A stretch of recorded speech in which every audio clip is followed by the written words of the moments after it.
सभी को good morning sir. Hi good morning सबको, गुड मॉर्निंग।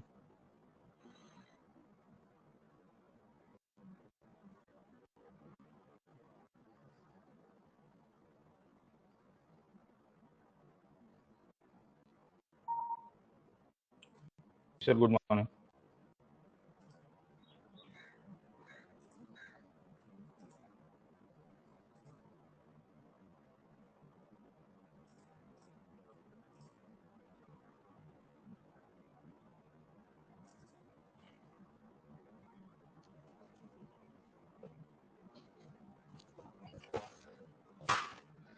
अरे सवालों से क्या कर रहे हो? सवाल तो ऐसे ही बनाए थे हमने, तो डराने के लिए थोड़ी बनाए गए थे। The questions were not made to actually like no scare you off. समझे? The questions were actually formed just to have revision and have the idea of how like no twisted questions भी पूछे जा सकते हैं। Okay, चलिए कोई बात नहीं। हम कल कहाँ पे थे? यस्टरडे या हमारे कोर्स में कहाँ पे थे सर? हम लोग वो थे ना, ग्रेट डिप्रेशन में थे शायद। हाँ, मतलब टॉपिक डिप्रेशन का कर रहे थे। हमको रहने की जरूरत नहीं है उसमें सर, है ना? चलिए ओके। सो पिछले क्लास के अंदर, हाँ, अभी ग्रेट डिप्रेशन थोड़ा खत्म करना है ना सर। अभी उसका आउटकम देखना है, उसकी क्या कहते हैं कि ग्रेट डिप्रेशन के रीजन हमने देख लिए थे। मतलब reason is capitalism only actually. अगर आप कैपिटलिज्म को समझ जाओगे ना, तो पूरी दुनिया में जो भी प्रॉब्लम्स हो रहे हैं ना, उसको भी समझ जाओगे। कैपिटलिज्म और कम्युनिज्म का practical application if you see ना सर, तो कहाँ स्टेट फेल कर रहा है ये पॉलिसीज को इम्प्लीमेंट करने में, and what problems are being faced, वो ऑटोमेटिकली आप उसको जज कर पाओगे सर, है ना? समझे? सो फंडामेंटल रीजंस तो आपको उसी के साथ लिंकअप हो जाएंगे, है ना? समझे कि नहीं समझे? हाँ, तो महामंदी कहते हैं डिप्रेशन को, ग्रेट डिप्रेशन को, है ना? एक रिसेशन आता है उसे मंदी कहते हैं। ग्रेट लग जाता है तो महा लग जाता है ना सर, समझो तो महामंदी है सर, समझो तो खैर। तो हमने कल के क्लास के अंदर ग्रेट डिप्रेशन क्या था वो देख लिया था सर, ठीक है। We had discussed what is it. हमने ये भी देखा था कि इसके पीछे रीजंस क्या थे सर, है ना? व्हाट रीजंस वर रिस्पॉन्सिबल, और ये क्यों हुआ था सर, है ना? हाउ इट टुक प्लेस, और यूएसए के अंदर क्यों हुआ सर? क्योंकि यूएसए ही था जो पूरी दुनिया चला रहा था उस टाइम पे, और यूएसए की द क्रिटिक ऑफ कैपिटलिज्म या क्रिटिसिज्म ऑफ कैपिटलिज्म हम लोग जरूर से कह सकते। देखिए याद रखिएगा, दुनिया में भविष्य में कोई भी डिप्रेशन होगा ना, मतलब से फॉर एग्जांपल 2008 के अंदर भी हुआ, तो उसके पीछे भी यही कारण है। देखो, अनइवन डिस्ट्रीब्यूशन ऑफ वेल्थ, सारी भाषा में मैं आपको बता देता हूँ। अनइवन डिस्ट्रीब्यूशन ऑफ वेल्थ वो हमेशा डिमांड सप्लाई को मिसमैच कर देगा सर। तो जब डिमांड आपकी कम हो जाएगी, सप्लाई ज्यादा होगा, क्योंकि प्रोड्यूसिंग क्लास जो है वही ओनर क्लास है ना, जो सप्लाई मार्केट के अंदर लेके आता है वो कौन है? वो तो प्रोड्यूसर है। तो वो बेसिकली डिसाइड करेंगे कि भाई चलो मार्केट में चीजों का सप्लाई बढ़ाया जाए सर, है ना? वो चीजों का सप्लाई बंद कर देंगे सर अपने हिसाब से। अब इन सब के चक्कर में होता क्या है कि कॉमन मैन की तो परचेसिंग पैरिटी तो है नहीं, पावर तो सर, है ना? Common man does not have that much power and authority. तो इवेंचुअली फिर प्रॉब्लम क्रिएट ही होगा ना सर सोसाइटी के अंदर सर, खैर, है ना? तो 53% 70% sets are owned by 10% of population. ये सब अलग अलग आंकड़े आपको मिलते रहते हैं, ऑक्सफैम के मिलते हैं, वर्ल्ड इकोनॉमिक फोरम के दिखेंगे, आईएमएफ के दिखेंगे, वर्ल्ड बैंक के दिखेंगे ना, मल्टीपल इंस्टीट्यूशन के घुमा फिरा के एक ही चीज बोलेगी कि यार भाई वेल्थ का रीडिस्ट्रीब्यूशन करने में बहुत आवश्यकता है सर। तो अगर ये नहीं होगा तो फिर डिमांड सप्लाई मिसमैच होगा, और फिर डिमांड सप्लाई मिसमैच होगा, ऑटोमेटिकली प्राइजेस के ऊपर फर्क पड़ेगा सर, है ना? और प्राइजेस के ऊपर फर्क पड़ेगा तो जो ओनर क्लास है वो कुछ अपना गेम करना शुरू कर देगा, वर्कर्स को ले ऑफ कर देगा। वर्कर्स की डिमांड ऑलरेडी कम थी, वो और कम हो जाएगी उनकी जो डिमांड कैपेसिटी है सर, ठीक है। और फिर पीछे मैंने अमेरिका में इंटरनल स्पेकुलेशन बताया। अमेरिका के अंदर तो प्रॉब्लम क्या है, ये स्पेकुलेशन के ऊपर तो पूरा जी रहे थे ये लोग सर, है ना? तो ये स्पेकुलेशन के ऊपर जी रहे हैं तो इनको भी प्रॉब्लम होता है सर, ठीक है, गेटिंग ऑफ ओके। क्योंकि ये क्रेडिट क्रिएशन कैपिटलिज्म में क्या है कि इजी मनी जो है ना, इजी सप्लाई ऑफ मनी, तो ईज ऑफ मनी सप्लाई जो है इसके कारण भी इनको प्रॉब्लम हो ना सर, ठीक है। अगर ये टाइट करके रखते हैं तो अरेरा गहरा नथु गहरा कोई पैसा उठाता नहीं बाजार से सर, हाँ, बैंकों के पास से। तो वहां तो क्या था कि बैंक से लोन लेके लोग स्टॉक मार्केट में डालते थे, है ना, just to create an inflationary tendencies उसके अंदर होने की शुरुआत हो जाती है। तो एडम स्मिथ तो ले डूबता है क्योंकि गवर्नमेंट कुछ कर नहीं रही थी सर, है ना? तो अमेरिका के अंदर भी यही हुआ कि गवर्नमेंट क्या कर रही थी, तो कॉमन मैन ने कहा कि भाई वहां की गवर्नमेंट जो है वो तो बिक गई है सर, ठीक है, गेटिंग ओपन, है ना? तो यू विल फाइंड कि वंस अगेन गवर्नमेंट कुछ कर नहीं रही है। गवर्नमेंट को पूछा गया कि भाई तुम क्या कर रहे हो यहाँ पे सर, ठीक है। तो कॉमन मैन ने कहा कि भाई कुछ हो नहीं पा रहा है सर यहाँ से सरकार से, तो सरकार को हटाते हैं हम लोग सर, ठीक है। तो हमने पिछले क्लास के अंदर इसके रीजंस देख लिए थे। We have seen the reasons as far as I know, and we had just discussed कि ये क्यों हुआ था, कैसे हुआ था, उसके पीछे के फैक्टर्स क्या थे सर, है ना?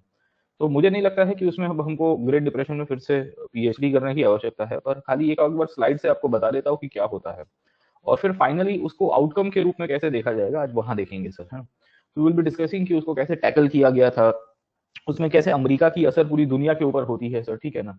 तो आज उसके सेकंड पार्ट के ऊपर चले जाएंगे, क्योंकि क्वेश्चंस आपको रीजन से नहीं आए हैं, the questions that were asked और बेस्ड ऑन द आउटकम, है ना, कि क्या इंस्ट्रूमेंट्स को अप्लाई किया गया था to deploy the containment of Great Depression, है ना, कि भाई उसको कैसे रोका जा सकता है सर, है ना। तो उसी को ही न्यू डील की पॉलिसी कहते हैं, that is known as the New Deal policy. Okay, समझे नहीं समझे। और ये न्यू डील पॉलिसी के तहत ही आपको इसको आइडेंटिफाई करना है। इनफैक्ट काफी लोग कहते हैं कि भाई ये एक प्रकार का समाजवाद था, हम लोग उसको भी देखेंगे कि वाज इट एक्चुअली सोशलिज्म और नॉट सर, ठीक है। इसके साथ साथ ग्रेट डिप्रेशन की असर पॉलिटिकल और इकोनॉमी में क्या होती है, ये भी हम लोग खाली एक लिंकअप करके देखने की कोशिश करेंगे कि क्या होगा सर, ठीक है। तो आप देखिए कि ग्रेट डिप्रेशन की जो इम्पैक्ट है वो वर्ल्ड के ऊपर क्यों होती है, what is the reason why it became a global concern. Okay, तो इसकी असर आप पकड़ने की कोशिश करिए, तो शुरू तो अमेरिका से हुई सर, है ना, गिरिंग अपार्ट। ओके, हमने पिछले क्लास के अंदर देखा था कि अमेरिका इंडस्ट्रियल रिवॉल्यूशन के रूप में काफी डेवलपमेंट हुआ, अमेरिका का कल्चर बदल जाता है, वर्ल्ड वॉर वन तक आते आते अमेरिका का काफी विकास होता है। वर्ल्ड वॉर वन के बाद तो अमेरिका सबसे नंबर वन कंट्री के रूप में आया। नंबर वन होने के पीछे का कारण ये था कि वो आइसोलेशन फॉलो करता था, मुनरो डॉक्ट्रिन के अंदर आइसोलेशन था, और कहा गया था कि कोई भी यूरोपियन नेशन को हमारी तरफ नहीं आने का, हम आपकी तरफ नहीं जाएंगे सर, ठीक है, एक्सपांशन के रूप में सर। खैर, तो आगे की जो परिस्थिति है, जहां अमेरिका को आइसोलेशन में बहुत फायदा मिला, उसको लगता था कि सोशलिज्म, कम्युनिज्म, कैपिटलिज्म हम लोग के यहाँ पे कोई लेना देना है नहीं सर, ठीक है, हम हमारी सेल्फ सफिशिएंसी बनाएंगे, हाई स्टैंडर्ड ऑफ लिविंग बनाएंगे सर, ठीक है। यूरोप में तो कंटिन्यूअसली वॉर चल रहा है, पॉलिटिकल इंस्टेबिलिटी है, तो यू विल फाइंड कि अमेरिका अलग हो जाता है सर, है ना। In fact America league of Nations भी ज्वाइन नहीं करेगा, उसको लग रहा है कि भाई तेल लेने गया सर, ठीक है, अपना व्यापार करो, एड़ा बन के पेड़ा खाओ, वो ज्यादा ठीक रहता है सर, ठीक है, गेटिंग पॉइंट। तो 1920 एक ऐसा पीरियड था जो अमेरिका के लिए रोरिंग ट्वेंटीज का पीरियड था। रोरिंग ट्वेंटीज का मतलब क्या है कि भाई वो बहुत पीक के ऊपर जा रहे थे सर, ठीक है।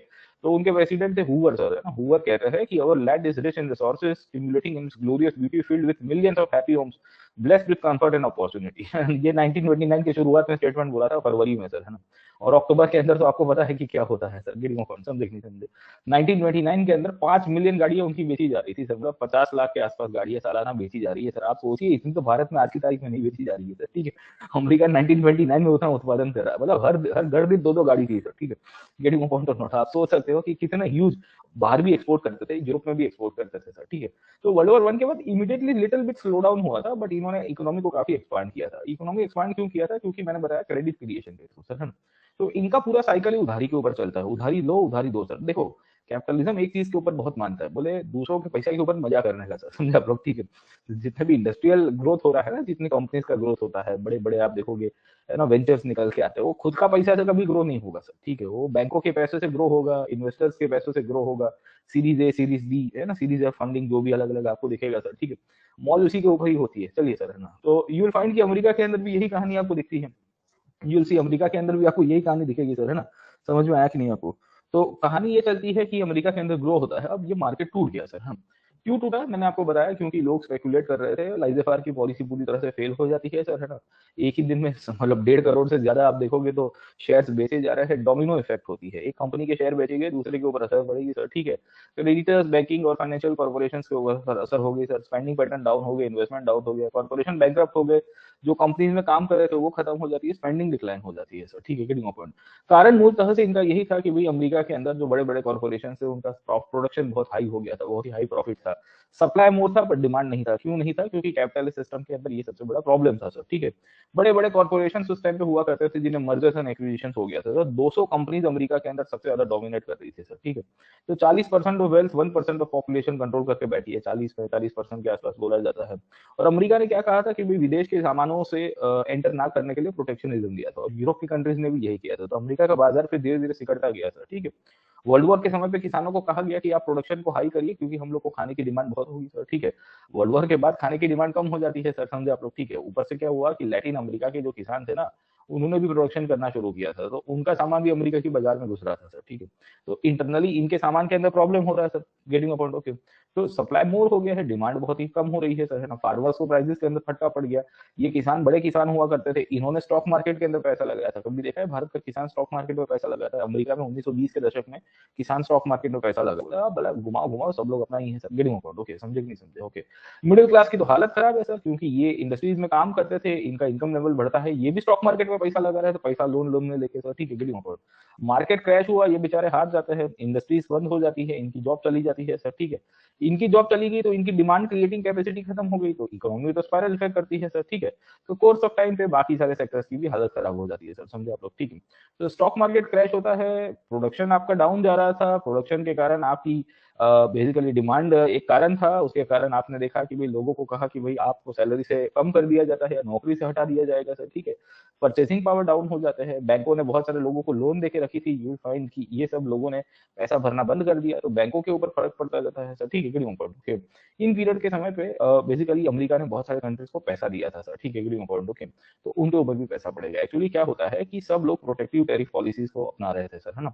तो प्रोटेक्टिव टैरिफ क्यों लग रहे थे, जैसे जर्मनी लग रहा था, जैसे मुसोलिनी देखोगे वो कर रहा था, इंग्लैंड से इंग्लैंड भी कर रहा था सर, ठीक है, गेटिंग ओके।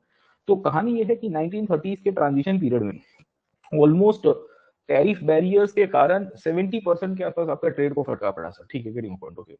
एंड इस परिस्थिति में जब आप इतना सारा टैरिफ बैरियर्स लगाओगे तो क्या होगा सर, ठीक है ना, तो प्रॉब्लम तो होना ही है सर, समझे आप लोग, ठीक है।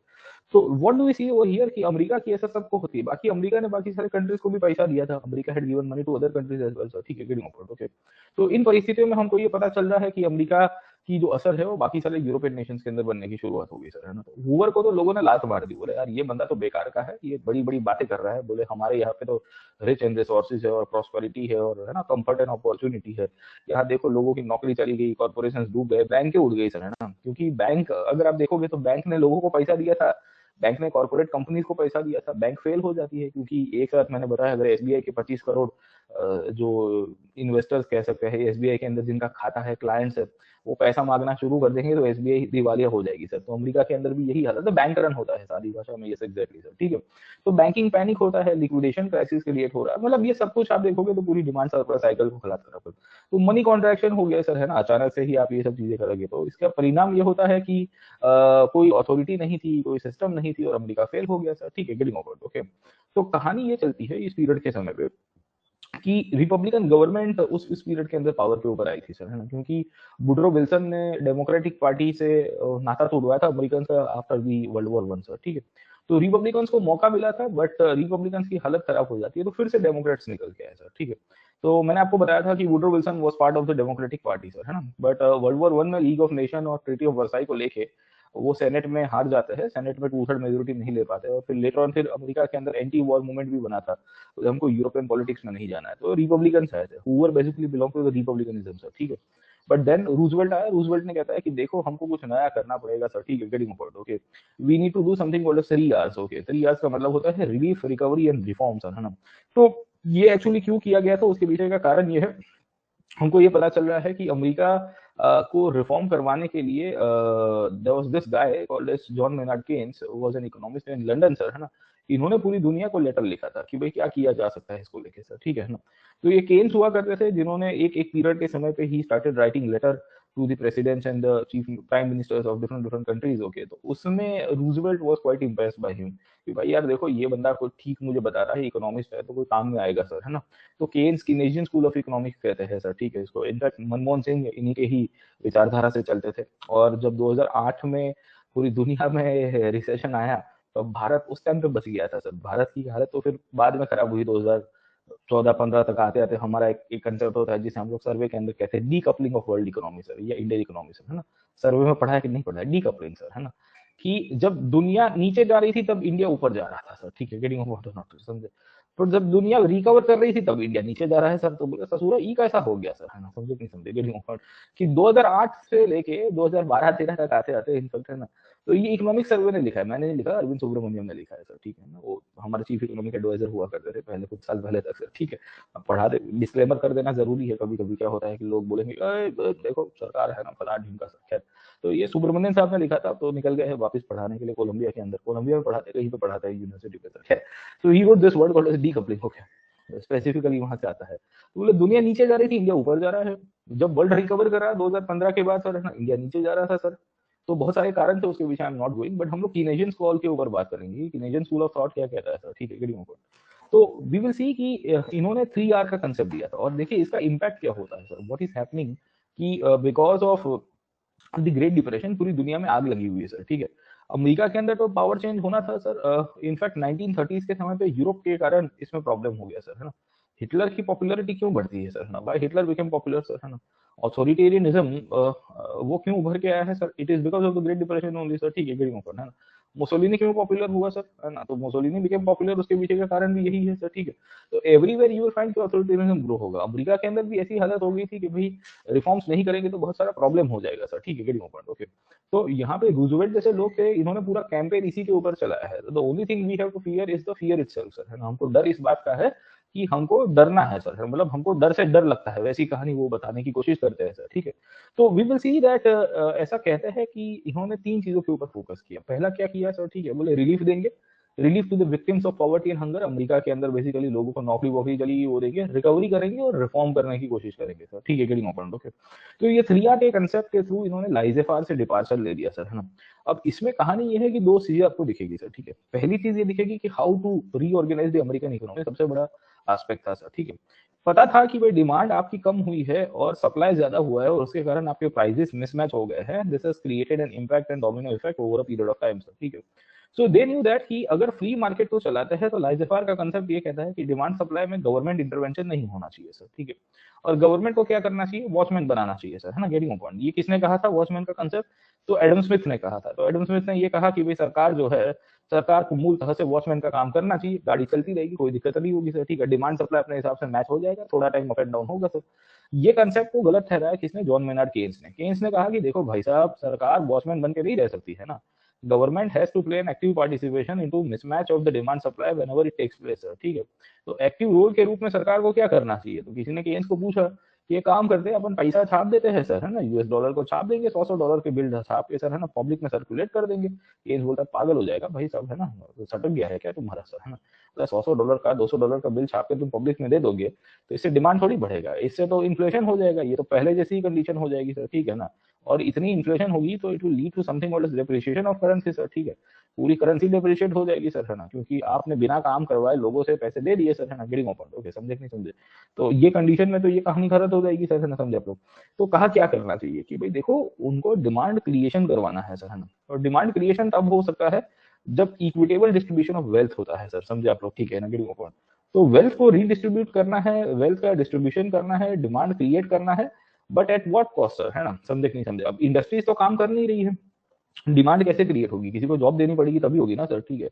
डिमांड कैसे क्रिएट करेंगे, आप जॉब दोगे, आप बिजनेस को डेवलप करवाओगे तभी होगा सर, ठीक है, गेटिंग पॉइंट, होगी, उसके सिवा तो हो नहीं पाएगा सर, है ना। अब बिजनेस हाउसेस तो सब खड्डे में चले गए थे, ये तो रो रहे थे उस टाइम पे, बोले सर हमारी हालत खराब होगी, हम कहाँ दूसरे को नौकरी देंगे सर, ठीक है, गेटिंग पॉइंट। तो फिर कहा केन्स ने कि सरकार यहाँ पे रोल प्ले करेगी सर, है ना, सरकार रोल प्ले करेगी। तो गवर्नमेंट शुड इंटरवीन, गवर्नमेंट को यहाँ पे इंफ्रास्ट्रक्चर के अंदर पैसे डालने हैं, गवर्नमेंट को, बैंक को ये कहना है कि आप थोड़ा बहुत सिस्टम को टाइट करिए, बट यू मेक श्योर कि क्रेडिट क्रिएशन की साथों साथ प्रक्रिया चलती रहे, but not at the cost of the, we can say कि आप नुकसान कर दो अपने आप को सर, ठीक है, गेटिंग ओके, ओके।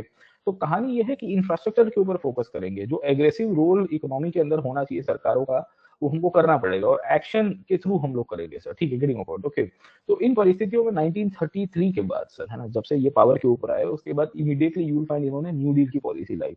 ये न्यू डील की पॉलिसीज के अंदर इन्होंने relief, recovery and reform sir, है ना, 3 चीजों के ऊपर फोकस किया। क्योंकि पहले तो इमीडिएट रिलीफ देंगे भाई, जो लोग को पैसा वैसा नहीं है, खाने पीने की कमी हो रही है, क्योंकि अमेरिका में फॉर्माइन आ गया था सर, ठीक है। अमेरिका में कुछ राज्यों में एक्सट्रीम उत्पादन हुआ चीजों का, पर वो फेल हो गया क्योंकि वो खराब हो गया क्रॉप, है ना, 2-3 साल से डिमांड नहीं आ रही है सर, ठीक है।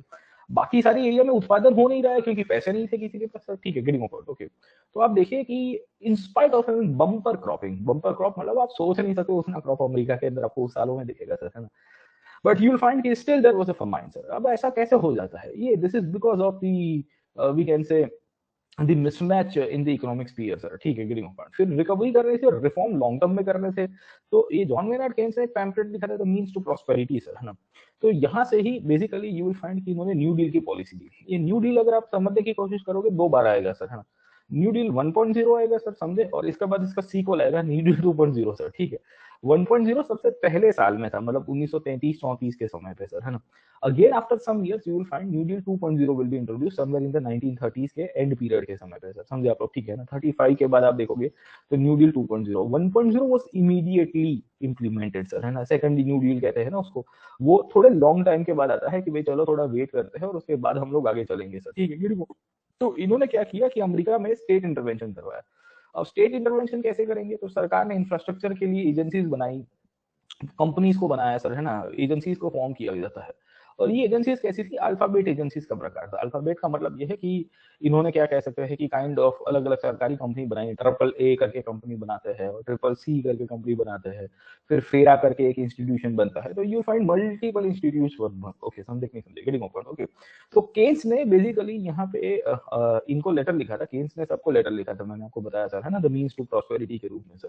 तो उन्होंने कहा कि भाई देखिए, अनएम्प्लॉयमेंट को निकालना है, ग्लोबल रिसेशन से बाहर आना है, तो साइक्लिकल स्पेंडिंग को हमको यहाँ पे चेंज करना पड़ेगा सर, ठीक है। तो उन्होंने सबको भेजा था, ब्रिटिश सरकार को भी भेजा था। तब वो राम से मैकडोनल्ड हुआ करता था, लेबर पार्टी का, है ना, पागल लीडर था सर, ठीक है। तो ये सब समझ में नहीं आया, बोले अच्छा ऐसा भी कुछ हो सकता है क्या सर, ठीक है, गेटिंग पॉइंट, ओके। उसे एफडीआर को भी भेजा था, तो एफडीआर थोड़ा समझ में आ गया, हिटलर को भी कहाँ समझ में आएगा ये सब चीजें sir, getting point, okay. Hitler अपना गेम कर रहा था उस टाइम पे सर, समझे। 33 में तो पावर के ऊपर आया, तभी पार्लियामेंट में आग लगाई थी उसने सर, खैर। सो यू विल फाइंड कि उसको तो मौका मिल गया था, ये भी गई है गवर्नमेंट करने के लिए। अगर रिफॉर्म्स लागू कर देगा, अगर रिफॉर्म्स लागू कर देगा तो फिर उसको कौन गिनेगा सर, समझे आप लोग, ठीक है ना। He wanted to have his own legitimacy in the system, German system के अंदर सर। तो रिफॉर्म्स कर देगा ये सब सिस्टम में, तो फिर हिटलर को भी पब्लिक बोलेगी ये भी गई है गवर्नमेंट सर, है ना। और वो आया था स्ट्रॉन्ग स्टेट के रूप में सर, है ना। He came to power as a part of the strong state sir, है ना। तो कहीं को ये सब करेगा सर, खैर। तो अमेरिका ही था जो उसका सुना इसने, जॉन बेनार्ड केन्स का, कि भाई चलो भाई तुम्हारा भी देख के ले देते हैं सर, है ना, तुम क्या सजेस्ट करते हो सर, ठीक है। तो केन्स ने बताया कि भाई कैसे रिफॉर्म्स को इनिशिएट किया जा सकता है सर, खैर। तो डिमांड क्रिएशन को फोकस करना है, इनइक्वालिटी को दूर करना है, गवर्नमेंट को इंटरवीन करना है, इमीडिएट बैंकिंग और स्टॉक मार्केट है सर पहले रिफॉर्म करेंगे, और पॉवर्टी बॉडी से चलेंगे सर, है ना। तो ये सब इंस्टीट्यूशंस बनते हैं सर, है ना। ये सब 1.0 के इंस्टीट्यूशंस है सर, ठीक है ना। ये एफडीआर की न्यू डील की पॉलिसी के 1.0 है। जैसे अल्फाबेट एजेंसीज बनती है सर, है ना। अल्फाबेट एजेंसीज का मतलब क्या है सर, ठीक है, ऐसे सब संस्था बन गए, FERA, triple A, NRA, PW, CCC, TVA, ठीक है। जैसे आप देखोगे तो फेरा करके एक संस्था थी, फेडरल इमरजेंसी रिलीफ एडमिनिस्ट्रेशन, जिसने राज्यों को पैसा देना शुरू किया था। Started giving grants to the state governments कि भाई चलो तुम काम करो, हम तुमको पैसा देते हैं सर, है ना। जैसे भारत में फेरा है ना सर, हमारा है फेरा, क्या है सर, फेरा फेमा आपने देखा होगा, वो रियल एस्टेट क्या कहते हैं अपना, फॉरेन एक्सचेंज के लिए है सर, ठीक है, गेटिंग इम्पोर्ट। अमेरिका के अंदर जो फेरा है, अमेरिका का फेरा जो था वो रिलीफ देने के लिए था, फेडरल रिलीफ के लिए सर, ठीक है। तो ग्रांट्स देती थी स्टेट गवर्नमेंट्स को, लोगों को कहते थे कि भाई आप यहाँ से काम करिए सर, है ना। और हाउस होल्ड अनएम्प्लॉयमेंट को बढ़ाइए सर, ठीक है। तो ये बढ़िया काम बेसिकली इसने करवाया था केन्स ने सर। तो केन्स ने बहुत क्लियर कट कहा कि डिमांड बढ़ानी है तो क्या करेंगे सर, हम लोग क्या कहेंगे, लोगों को कहेंगे कि एक काम करो, सुबह काम में आना सर। ये फेरा वाले क्या करते थे सर, व्हाट दिस फेरा पीपल यूज्ड टू डू, राज्यों की सरकारों को इन्होंने, प्रोविंशियल गवर्नमेंट्स को पैसे दिए थे कि this money was suppose distributed for the unemployment program sir, है ना। अब अनएम्प्लॉयमेंट प्रोग्राम के थ्रू इन्होंने क्या करा है सर, कहा कि एक काम करना, आज रास्ता बनाना है, आज शाम को खड्डा खोदने आ जाना, या सुबह खड्डा खोदने आना सर, ठीक है। तो बड़ा सा खड्डा खुदवाते थे सर, समझे नहीं समझे, गेटिंग ऑपरेटर के। ये खड्डा खुदवाने के बाद उसको कहते थे कि अभी शाम को जाते जाते वापस इसको इतना भर के भी जाना सर, समझे आप, ठीक है, गेटिंग ऑपरेटर, ओके। तो वो बेसिकली अमेरिका का नरेगा था सर, समझे, है ना। ये नरेगा के द्वारा जब कोई भी व्यक्ति पूरा दिन काम करता था और उसको खड्डा खोदा जाता था, उसको भरवाया जाता था, खोदा जाता था, मतलब ऐसा छोटा छोटा काम चलता था, तो शाम को $1-2 का उसको दहाड़ी मिल जाता था, चल भाई तू $2 लेके जा, तू $3 लेके जा, $4 लेके जा सर, ठीक है। तो वो दहाड़ी लेने के बाद you will find he used to go to the bread market, है ना। वो ब्रेड की दुकान पे जाएगा सर, है ना। वो ब्रेड की दुकान पे जाएगा, चलो भाई आज ब्रेड दे दो। दूसरे दिन थोड़ा बड़ा गड्ढा खोद के उसको बड़ा से रिफिल करवा दिया, तो ब्रेड के साथ वो बटर भी लेके आया सर। तीसरे दिन वो अंडा लेने गया सर, बोले चलो भाई, है ना, तो भाई एग भी बना देते हैं सर, ठीक है, गेटिंग ऑपरेटर। तो इस तरह से क्या होता है कि बाकी सारी इकोनॉमिक उसकी डिमांड बढ़नी शुरू हो गई, तो he started building and buying things out, है ना। तो बाकी सारी इंडस्ट्रीज के ऊपर भी डोमिनो इफेक्ट होने की शुरुआत हो जाएगी सर, है ना। तो भारत में अगर आपने पता होगा 2008 में यही हुआ था, नरेगा ने हमको बचाया था सर, है ना। क्योंकि हमारी डिमांड कैपेसिटी जो थी वो 2008 में अगर फ्लॉड हो गई होती तो हमारी भी हालत यही होती सर, है ना। और वो तो भारत अभी तक ना रिकवर कर पाता सर, गेटिंग ऑपरेटर, ओके। तो you will see that in परिस्थितियों में ये सब बहुत सारी संस्थाएं बनती है। Triple A was the agriculture adjustment act, ये खेती के लिए कानून इन्होंने पास करवाया था सर, है ना। तो ऐसे बहुत सारे कानून थे। एग्रीकल्चर एडजस्टमेंट एक्ट के तहत जो रूरल इकोनॉमी के अंदर फार्मर्स को प्रॉब्लम था वो उन्होंने दूर करवाया सर। कैसे करवाया, सब्सिडी देने की शुरुआत की सर, है ना। अमेरिका आज की तारीख में सबसे हाईएस्ट सब्सिडी गिविंग कंट्री है। हमको डब्ल्यूटीओ में ग्रीन बॉक्स एम्बर बॉक्स के लेके चर्बी करता रहता है, आपने देखा होगा सर, ठीक है।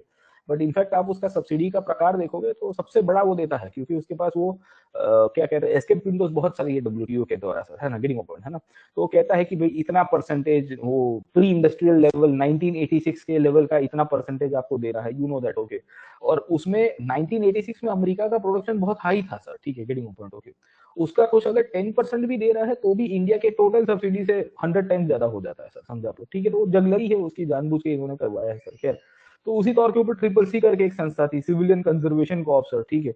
इसके थ्रू इन्होंने ये प्लान किया कि ये जितने अविवाहित पुरुष है सर, ठीक है, उनको नौकरी वोकरी दे देंगे हम लोग। कैसे देंगे? तो बोले झाड़ पान बनवाएंगे, रास्ते बनवाएंगे ना सर, हमको रास्ते रास्ते के आजू बाजू में झाड़ बाड़ लगवा देंगे सर, ठीक है, गेटिंग पॉइंट। तो नाम ही था सिविलियन कंजर्वेशन कॉर्प्स सर, है ना, ट्रिपल सी जो है ना सर, अनमेरिड मैन के लिए था स्पेसिफिकली, बोले भटक भटक ना जाए कहीं पे सर, है ना। तो यू विल फाइंड कि तो उनको जॉब दी जाती थी, बोले झाड़ बाड़ बनाओ सर, है ना, यहाँ वो क्या कहते हैं, प्रेसिडेंट पेड़ लगाओ योजना चल रही थी अमेरिका के अंदर सर।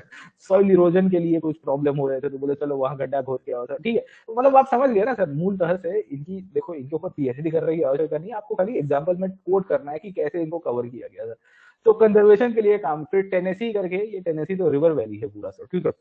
तो टेनेसी रिवर जो है वो बहुत सारे राज्यों से पास होती है। आपने तो ज्योग्राफी में मैपिंग किया होगा, कौन सी नदी कहाँ से निकलती है सर, कौन से चार रास्ते से पास होती है। तो टेनेसी एक्चुअली मल्टीपर्पज प्रोजेक्ट के रूप में बनाया गया सर, है ना। तो इन्होंने क्या किया कि टेनेसी रिवर के ऊपर करीबन 16 डैम बनवा दिए, 15-16 डैम बनवाए थे उस टाइम पे सर, ठीक है। तो होता क्या था कि वो डैम का प्रोजेक्ट बना 6-7 राज्यों से पास हो रही है नदी सर, है ना, यूं यूं करके पास ऑन होके सर, ठीक है। तो उन सब के वहां पे भी जॉब्स बननी शुरू हो गई, इंफ्रास्ट्रक्चर बने, हाईवेज बनने की शुरुआत हो गई, फ्लड कंट्रोल करने की शुरुआत की जा रही है सर, इलेक्ट्रिसिटी का डेवलपमेंट हुआ सर, ठीक है। तो ऐसी कहानी आपको यहाँ से दिखेगी। फिर एक संस्था थी जो प्राइजेस को मैनेज कर रही है सर, ठीक है, गेटिंग पॉइंट। तो नाम ही है नेशनल रिकवरी एडमिनिस्ट्रेशन सर, है ना, ये public work administration. So you will find ऐसी बहुत सारी संस्थाएं आपको यहाँ से दिखेगी। नेशनल रिकवरी एडमिनिस्ट्रेशन या नीरा कहते थे इसको, एनआईआरए के रूप में भी पहचानते थे सर, ठीक है। इन्होंने वर्कर्स को राइट देने की शुरुआत की और कहा गया कि भाई अगर कंपटीशन करना है तो फेयर कंपटीशन होगा, प्राइजेस को इसमें डिस्टॉर्ट नहीं कर सकते जिसके कारण प्रॉब्लम हो रहा है सर, ठीक है, ओके। फिर एक संस्था बनती है एफआईडीसी, इसके अंदर अगर आपको ऐड करना है तो you can also include federal insurance या federal deposit insurance corporation sir, है ना। तो फेडरल इंश्योरेंस डिपॉजिट कॉर्पोरेशन या one and the same only sir, ठीक है। ये एफआईडीसी या एफडीआईसी करके जो बॉडी थी वो इंश्योरेंस के लिए बनाई जाती है सर, ठीक है। In case the banks went bankrupt, जो 1928 में वो लोगों के पैसे सब वॉश आउट हो गए सर, है, वो ना हो इसके लिए इंश्योरेंस डिपॉजिट दी गई थी। जैसे भारत में डीआईसीजीसी करके एक बॉडी आपने देखी है, deposit insurance and credit government and credit guarantee corporation of India limited sir, DICGCL. वो 5 लाख रुपए, अभी 5 किया है, पहले तो 1.5 लाख रुपए ही था सर, है ना। तो जब हम पढ़ा करते थे तो तब तो 1.5 भी नहीं था, उससे भी कम था, स्टिल रिमेम्बर सर, शायद 1 लाख रुपया था, फिर 1.5 किया था, अब जाके 5 हुआ है सर। जल्दी पास हो जाओ, ये आंकड़ा थोड़ा बढ़ता रहता है। अब किसी ने एक खोखा बैंक में जमा करके रखा है, किसी ने एफडी में डाला है, ये वो फलाना ढीमका योजना में डाला है सर, ठीक है। अगर बैंक फेल होती है तो 5 ही मिलेगा उसको सर, समझ गए ना सर, गेटिंग पॉइंट, ओके। तो nothing is safe and secure sir, है ना। काफी लोग कहते हैं सर गारंटी क्या है, मेरा पैसा सेफ रहा, कुछ गारंटी लाइफ की गारंटी नहीं है बाबू सर, है ना, समझे। तो हम ट्रस्ट के ऊपर चलते हैं सर, हम स्पेकुलेशन और ट्रस्ट के ऊपर चलते हैं कि सिस्टम वैसी रहेगी, हम बचेंगे, है ना, समझे कि नहीं समझे, खैर। तो यू विल फाइंड कि ये एफआईडीसी बनाई जाती है। वैसे आप देखोगे सिक्योरिटी एक्सचेंज कमीशन बना है अमेरिका, उस टाइम पे से भी बना देता है सर, है ना, सिक्योरिटी एक्सचेंज कमीशन बनाता है पहली बार सर, क्योंकि इनको पता चल गया कि भाई ये मार्केट के अंदर जगलरी हुई, इसके कारण ये सब चीजें हुआ ना सर, समझे आप लोग, ठीक है। तो ये पहली की संस्था है sir. And public works administration का काम क्या था, ये इंफ्रास्ट्रक्चर का काम करता था, रोडवेज का काम कर रहा था, हाईवेज का काम कर रहा था सर, ठीक है। तो गवर्नमेंट ने इंटरवीन किया है सर। ये इंटरवीन करने के कारण यू विल फाइंड कि इन्होंने इनिशियली 1.0 में ये काम किया सर, है ना, ये काम कर दिया, उसके बाद then you will find this they went for 2.0 sir, है ना। तो जब इसका 2.0 आता है तो उसके अंदर इन्होंने और रिफॉर्म्स किए सर, है ना। तो ये सब ज्यादातर 1.0 में थे, तो उसमें पब्लिक वर्क्स एडमिनिस्ट्रेशन को 2.0 में भी कंटिन्यू किया गया था सर, ठीक है ना, गेटिंग पॉइंट। तो 2.0 में थोड़ा और डेवलपमेंट किया गया कि भाई चलो 1 में थोड़ा रिकवर हुए हैं तो let us go to 2.0 sir, ठीक है। तो ये 1935 तक आते आते once again they went to the New Deal 2.0, उसका सीक्वल लेके आए सर, है ना, गेटिंग पॉइंट। बोले एक से हम लोग सेटिस्फाइड नहीं हुए, अब क्या क्या कर सकते हैं। तो 2.0 में ये ध्यान रखा कि भाई देखो असेट्स बनवा दिए हमने सर, हमने असेट्स बनवाए हैं, इंफ्रास्ट्रक्चर में हमने रिलीफ दे दी है, इमीडिएट रिलीफ दी थी, अब रिकवरी और रिफॉर्म करना है सर, ठीक है, गेटिंग पॉइंट। तो रिकवरी रिफॉर्म क्या करेंगे, कानूनी रूप में करेंगे सर, ठीक है ना। तो ये जो पब्लिक वर्क्स एसोसिएशन है, पब्लिक वर्क्स के लिए जो एडमिनिस्ट्रेशन था उसको आगे कंटिन्यू किया जाता है और इंफ्रास्ट्रक्चर के ऊपर बहुत फोकस किया गया। 1935 में इन्होंने इंफ्रास्ट्रक्चर की झड़ी लगाई है पूरी अमेरिका के अंदर। तो उसको क्या कहते हैं ये लोग, मोटरवेज कहते हैं और फ्री वेज कहते हैं सर। हाईवेज को है ना मोटरवेज का नाम देते हैं, you might be aware about this word. तो मोटरवे नंबर 4.2, मोटरवे नंबर 58 है ना सर, है ना, ईस्ट और वेस्ट को कनेक्ट करता है, नॉर्थ एंड साउथ को कनेक्ट करता है। तो आपने हॉलीवुड की मूवीज के अंदर देखा होगा सर, है ना, गाड़ी में वो बैठेंगे, बोले चल अपन लास वेगास चलते हैं सर, तो लोग चले जाते हैं फिर इलिनॉइस से लास वेगास ना, ये वो फलाना ढीम का सर, ठीक है। तो उनके हाईवेज और ये सब का निर्माण उस पीरियड के अंदर किया जाता है सर, ठीक है, गेटिंग पॉइंट, ओके। इनफैक्ट ऐसी कहानी आपको दिखेगी कि जैसे चाइना में ग्रेट लीप फॉरवर्ड हुआ था और स्टेट के द्वारा पेंटिंग्स और मूवीज बनवाई जाती है, अमेरिका में भी ऐसी हालत थी। तो श्रमदान करने के लिए लोग चले जाते हैं, तो बड़े बड़े इनकी पब्लिक पर्सनालिटीज थी, वो खड्डा खोदते हुए फोटोग्राफ पब्लिश करवाएंगे, लोगों को कहेंगे कि देखो मैं खड्डा खोद रहा हूँ, आप भी आइए खड्डा खोदने के लिए सर, क्या। तो यू फाइंड की मतलब नेशन बिल्डिंग का काम है सर, है ना।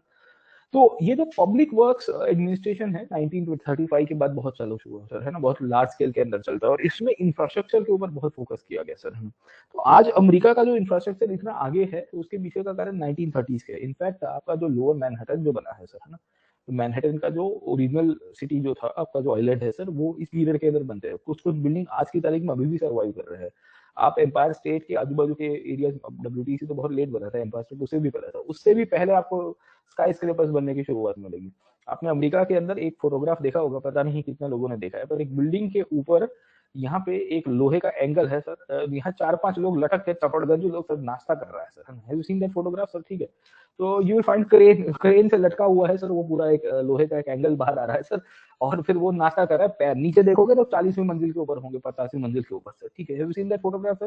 तो बहुत फेमस फोटोग्राफ है ये, एक्चुअली 1930s के दौरान ही लिया गया है, जब great depression America great depression से बाहर आ रहा था, तब की बात है सर। खैर, ऐसे बहुत सारे कहानी आपको दिख जाएगी इंफ्रास्ट्रक्चर के, खतरों की खिलाड़ी बन जाते हैं सर, है ना।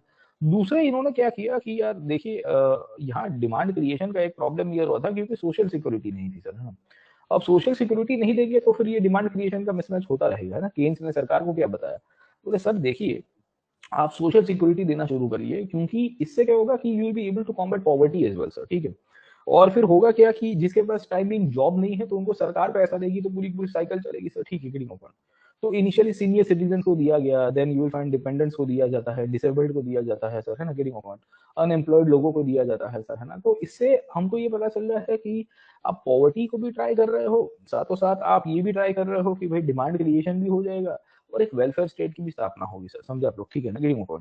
तो ये this became a very important part of the American we can say demand creation. In fact सरकार आज की तारीख में भी देखिए सर, है ना, समझे, तो सोशल सिक्योरिटी के नाम के ऊपर सबको पैसा दे रही है, महीने का $200 आज डिमांड करता है, डिपेंड करता है कि आप कौन सी कैटेगरी पे आते हो सर, है ना। बट जैसे विंटर सेट होता है ना, तो बुढ़ाऊ लोग सब पास सब कन्वीनियंस स्टोर पे पहुंच जाता है सर, है ना। बोले $400 का पेंशन आए इस हफ्ते का, बोले क्या है, बोले उठाओ रम बम उठाओ, बाटली बाटली जो भी है सर, ठीक है। अब 3-4 महीने अभी ऐसे 2-3 हफ्ते तक ऐसे भी स्नो स्टॉर्म की कंडीशन है, ब्लिजर्ड आता है ना, उनको तो पता चल जाता है 2 वीक तक ब्लिजर्ड रहेगा सर, ठीक है। तो बोले सब लकड़ा वकड़ा इकट्ठा करो सर, बाटली बाटली इकट्ठा करो, $400 का पेंशन आया मस्त एकदम सर, $200 की दारू लेके आओ, मौज कर दो सर, समझा आप लोग, ठीक है। तो गाड़ी बाड़ी लेके ऐसा पिकअप ट्रक लेके जाएगा, यूं करके 65-70 ईयर्स की एज होगी चाचा की, चाचा अपने दोस्त को भी बुला देगा, बोले आज आप 2 वीक तक अभी यहाँ पे रहना है स्नो स्टॉप में सर, है ना, मौज मौज सर, ओके। तो यू फाइंड, अरे भाई साहब अलग ही कहानी आपको मिलती है सर, है ना। जैसे विंटर सेट होता है ना, विंटर सेट होता है तो जितने लिकर स्टोर्स और इनकी, मतलब एक टाइम ऐसा देखा था कि जितने इनकी लिकर स्टोर वहां सब बुढ़ाऊ लोग पहुंच जाएगा, सबको पेंशन आया हुआ है बोला, और महीने की वो 4-5 तारीख तक पेंशन आ जाता है उनका डेट्स के हिसाब से सर, ठीक है। उस पीरियड में आप देखोगे कन्वीनियंस स्टोर्स के ऊपर सब सब बुढ़ाऊ लोग है ना, पूरा ट्रॉली लोग है, वो एक्चुअली सुपरमार्केट जैसा होता है वैसा लिकर स्टोर का भी सुपरमार्केट है सर, ठीक है। And then you will find कि वहाँ ट्रॉली लेके आप पूरा शॉपिंग हो तो पूरा गाड़ी का डिक्की भर के लेके जाएगा एक महीने का स्टॉक लेके सर, खैर मौज मौज सर, है ना। खैर सरकार दे रही है तो क्या प्रॉब्लम है सर, गेटिंग ओवर, चलिए। तो यू विल फाइंड की पेंशन वेंशन देने की शुरुआत की, ये सब यहाँ से आपको देखने को मिल जाएगा सर, ठीक है, गेटिंग ओवर। दूसरी अगर आप देखोगे अमेरिका 1935 में सोशल सिक्योरिटी पेंशन और ये सब आपको दिखेगा। दूसरा इनको ये समझ में आया कि यार लेबर को हमने दबा दिया था, है ना, कैपिटलिस्ट सिस्टम में क्या हुआ कि लेबर की बिगुड़ी बजी, लेबर की आवाज आई नहीं सर, ठीक है।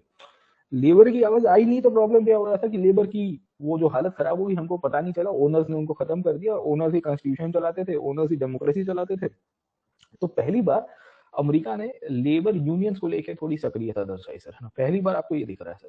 तो कानून पास किया गया था जिसका नाम था वैगनर एक्ट सर, है ना, गेटिंग ओपन।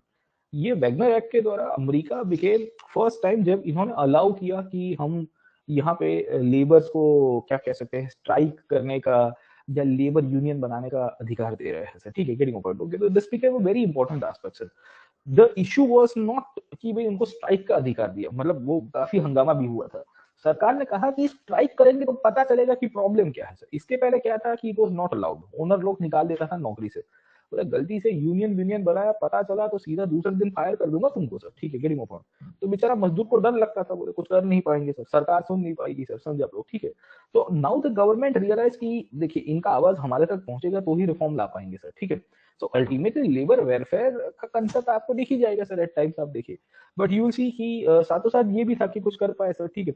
दूसरा, ये लेबर को कहा गया कि आपको मिनिमम वेजेस नहीं मिलते थे सर, है ना, वो मिनिमम वेजेस हम आपको दे देंगे अब सर, ठीक है। तो अमेरिका उस टाइम पे 1935 में मिनिमम वेजेस एक्ट लेके आता है सर, ठीक है।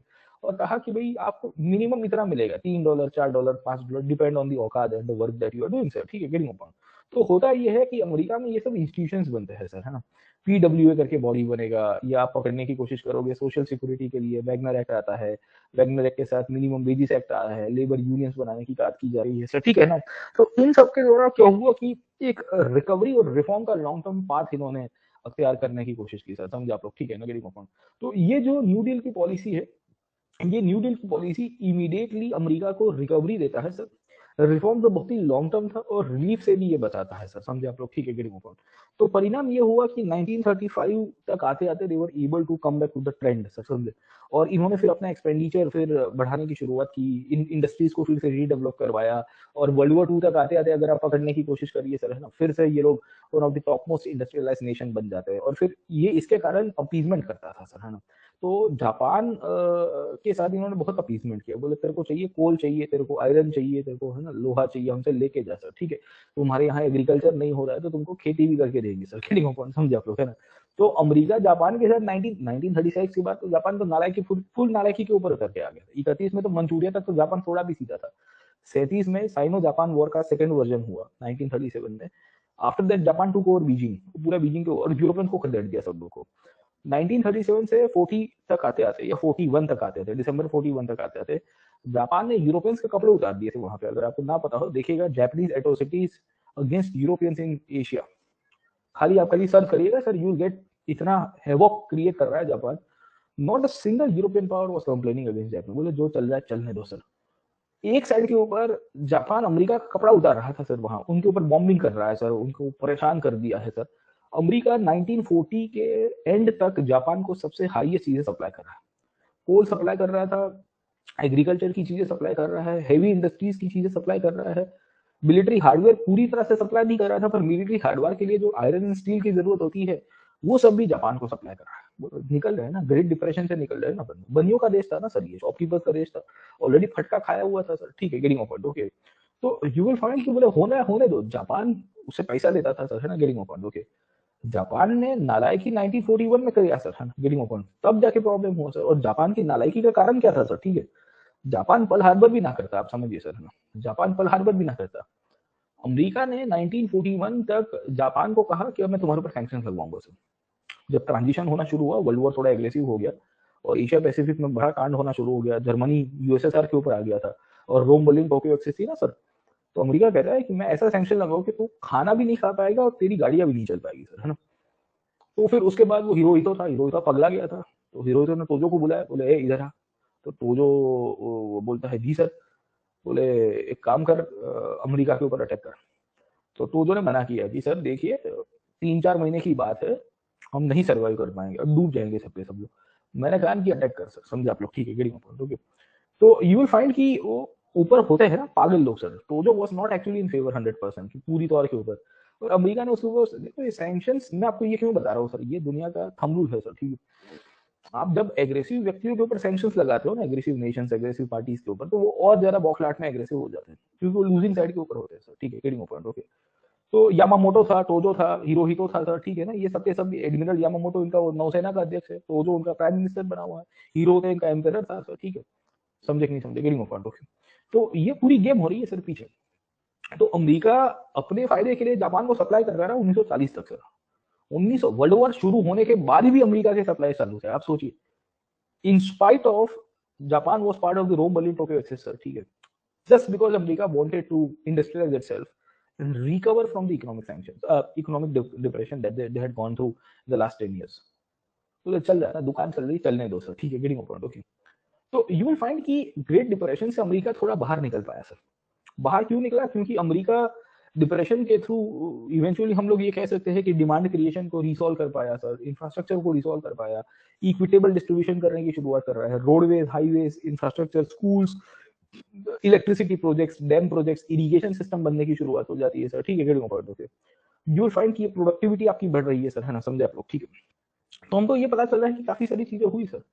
तीसरी पॉइंट, न्यू डील ने ये भी चीजें ध्यान की है कि अमेरिका की सरकार अब लोगों के लिए काम कर पाएगी सर, ठीक है, और सब्सिडी देने की शुरुआत की है सर अच्छी तरह से सर, और ये जो सब्सिडाइजेशन है आज की तारीख में भी चल रहा है सर, ठीक है, गिरियों पर।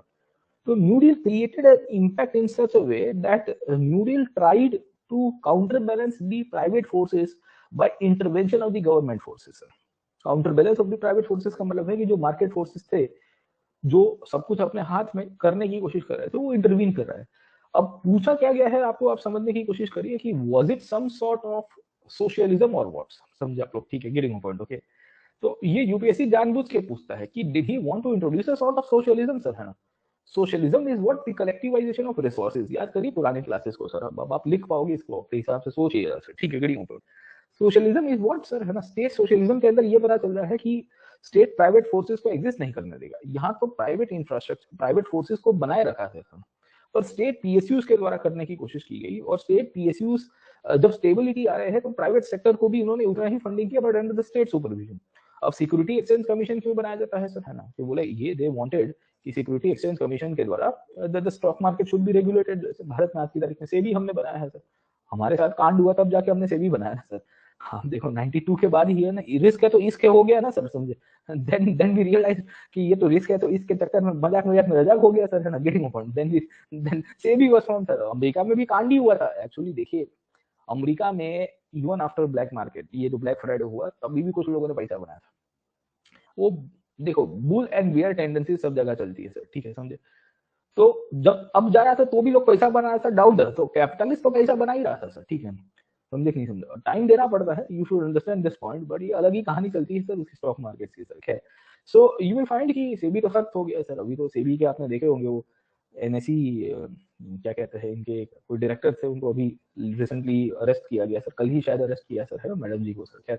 तो वो कुछ हिमालयन योगी को सीक्रेट दे रहे थे सर, ठीक है, वो एओ ह्यूम वाली केस हो गया सर फिर से सर, है ना, गेटिंग अपॉइंट। एओ ह्यूम की कहानी पता है कि नहीं पता आपको? एओ ह्यूम को भी कोई बाबा सपने में आता था और कांग्रेस की स्थापना करवाई थी, यहाँ पे भी तो ये कहानी फिर पता चला है कि वो कोई बाबा था नहीं, यहाँ पे भी कोई बाबा है नहीं सर, है ना, उन्हीं कोई एम्प्लॉय थे जिनके नाम से हिमालयन योगी का पूरा गेम चला हुआ था सर, ठीक है। तो इनसाइडर ट्रेडिंग और ये सब तो सब जगह हो रहा है, बट आज की तारीख में प्रॉब्लम क्या है कि आप पकड़े जाते हो सर, है ना, समझे कि नहीं समझे, गेटिंग अपॉइंट, ओके। आज अब वो जमाना नहीं है कि आप वो कर पाएंगे सर, है ना, समझे, तो आप कहीं ना कहीं पेसेस तो लेट आउट होंगे ही सर, ठीक है। तो खैर जो भी है, यू विल फाइंड कि रूजवेल्ट न्यू डील 2.0 लेके आए, उसके बाद और स्ट्रॉन्ग होता है, तो अमेरिका में कंटिन्यूसली 3 बार प्रेसिडेंट हो गया है सर, समझे आप लोग, ठीक है। तो आप पकड़ने की कोशिश करिए, इतने पॉपुलर हुए थे कि मैं आपको न्यू डील दूंगा सर, है ना, गेटिंग पॉइंट। ये भी कहता है मैं आपको न्यू डील दूंगा, आप चिंता मत करिए, केन्स भी कहता है सर, ठीक है, गेटिंग पॉइंट। तो ये रूजवेल्ट एक्चुअली थियोडर रूजवेल्ट के भाई हुआ करते, थियोडर रूजवेल्ट भी अमेरिका के प्रेसिडेंट हो चुके हैं सर, है ना। तो ये उसके कजिन हुआ करते थे। थियोडर रूजवेल्ट आपने देखा होगा रूसो जापान वॉर में एक्टिव थे 1905 में सर, ठीक है।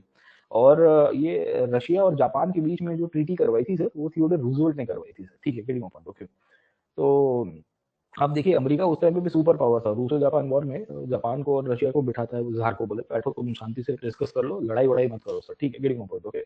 आप देखोगे कल वो इसराइल के प्राइम मिनिस्टर वो बेनेट वो गए हैं सर, है ना, उन दोनों को सेटल करवा रहे हैं। मैंने कहा था कि India should play role sir, है ना, याद आया कि नहीं आपको? परसों बताया था मैंने आपको कि India should play role sir, है ना, इंडिया की प्रोएक्टिवनेस होनी चाहिए थी यहाँ पे सर।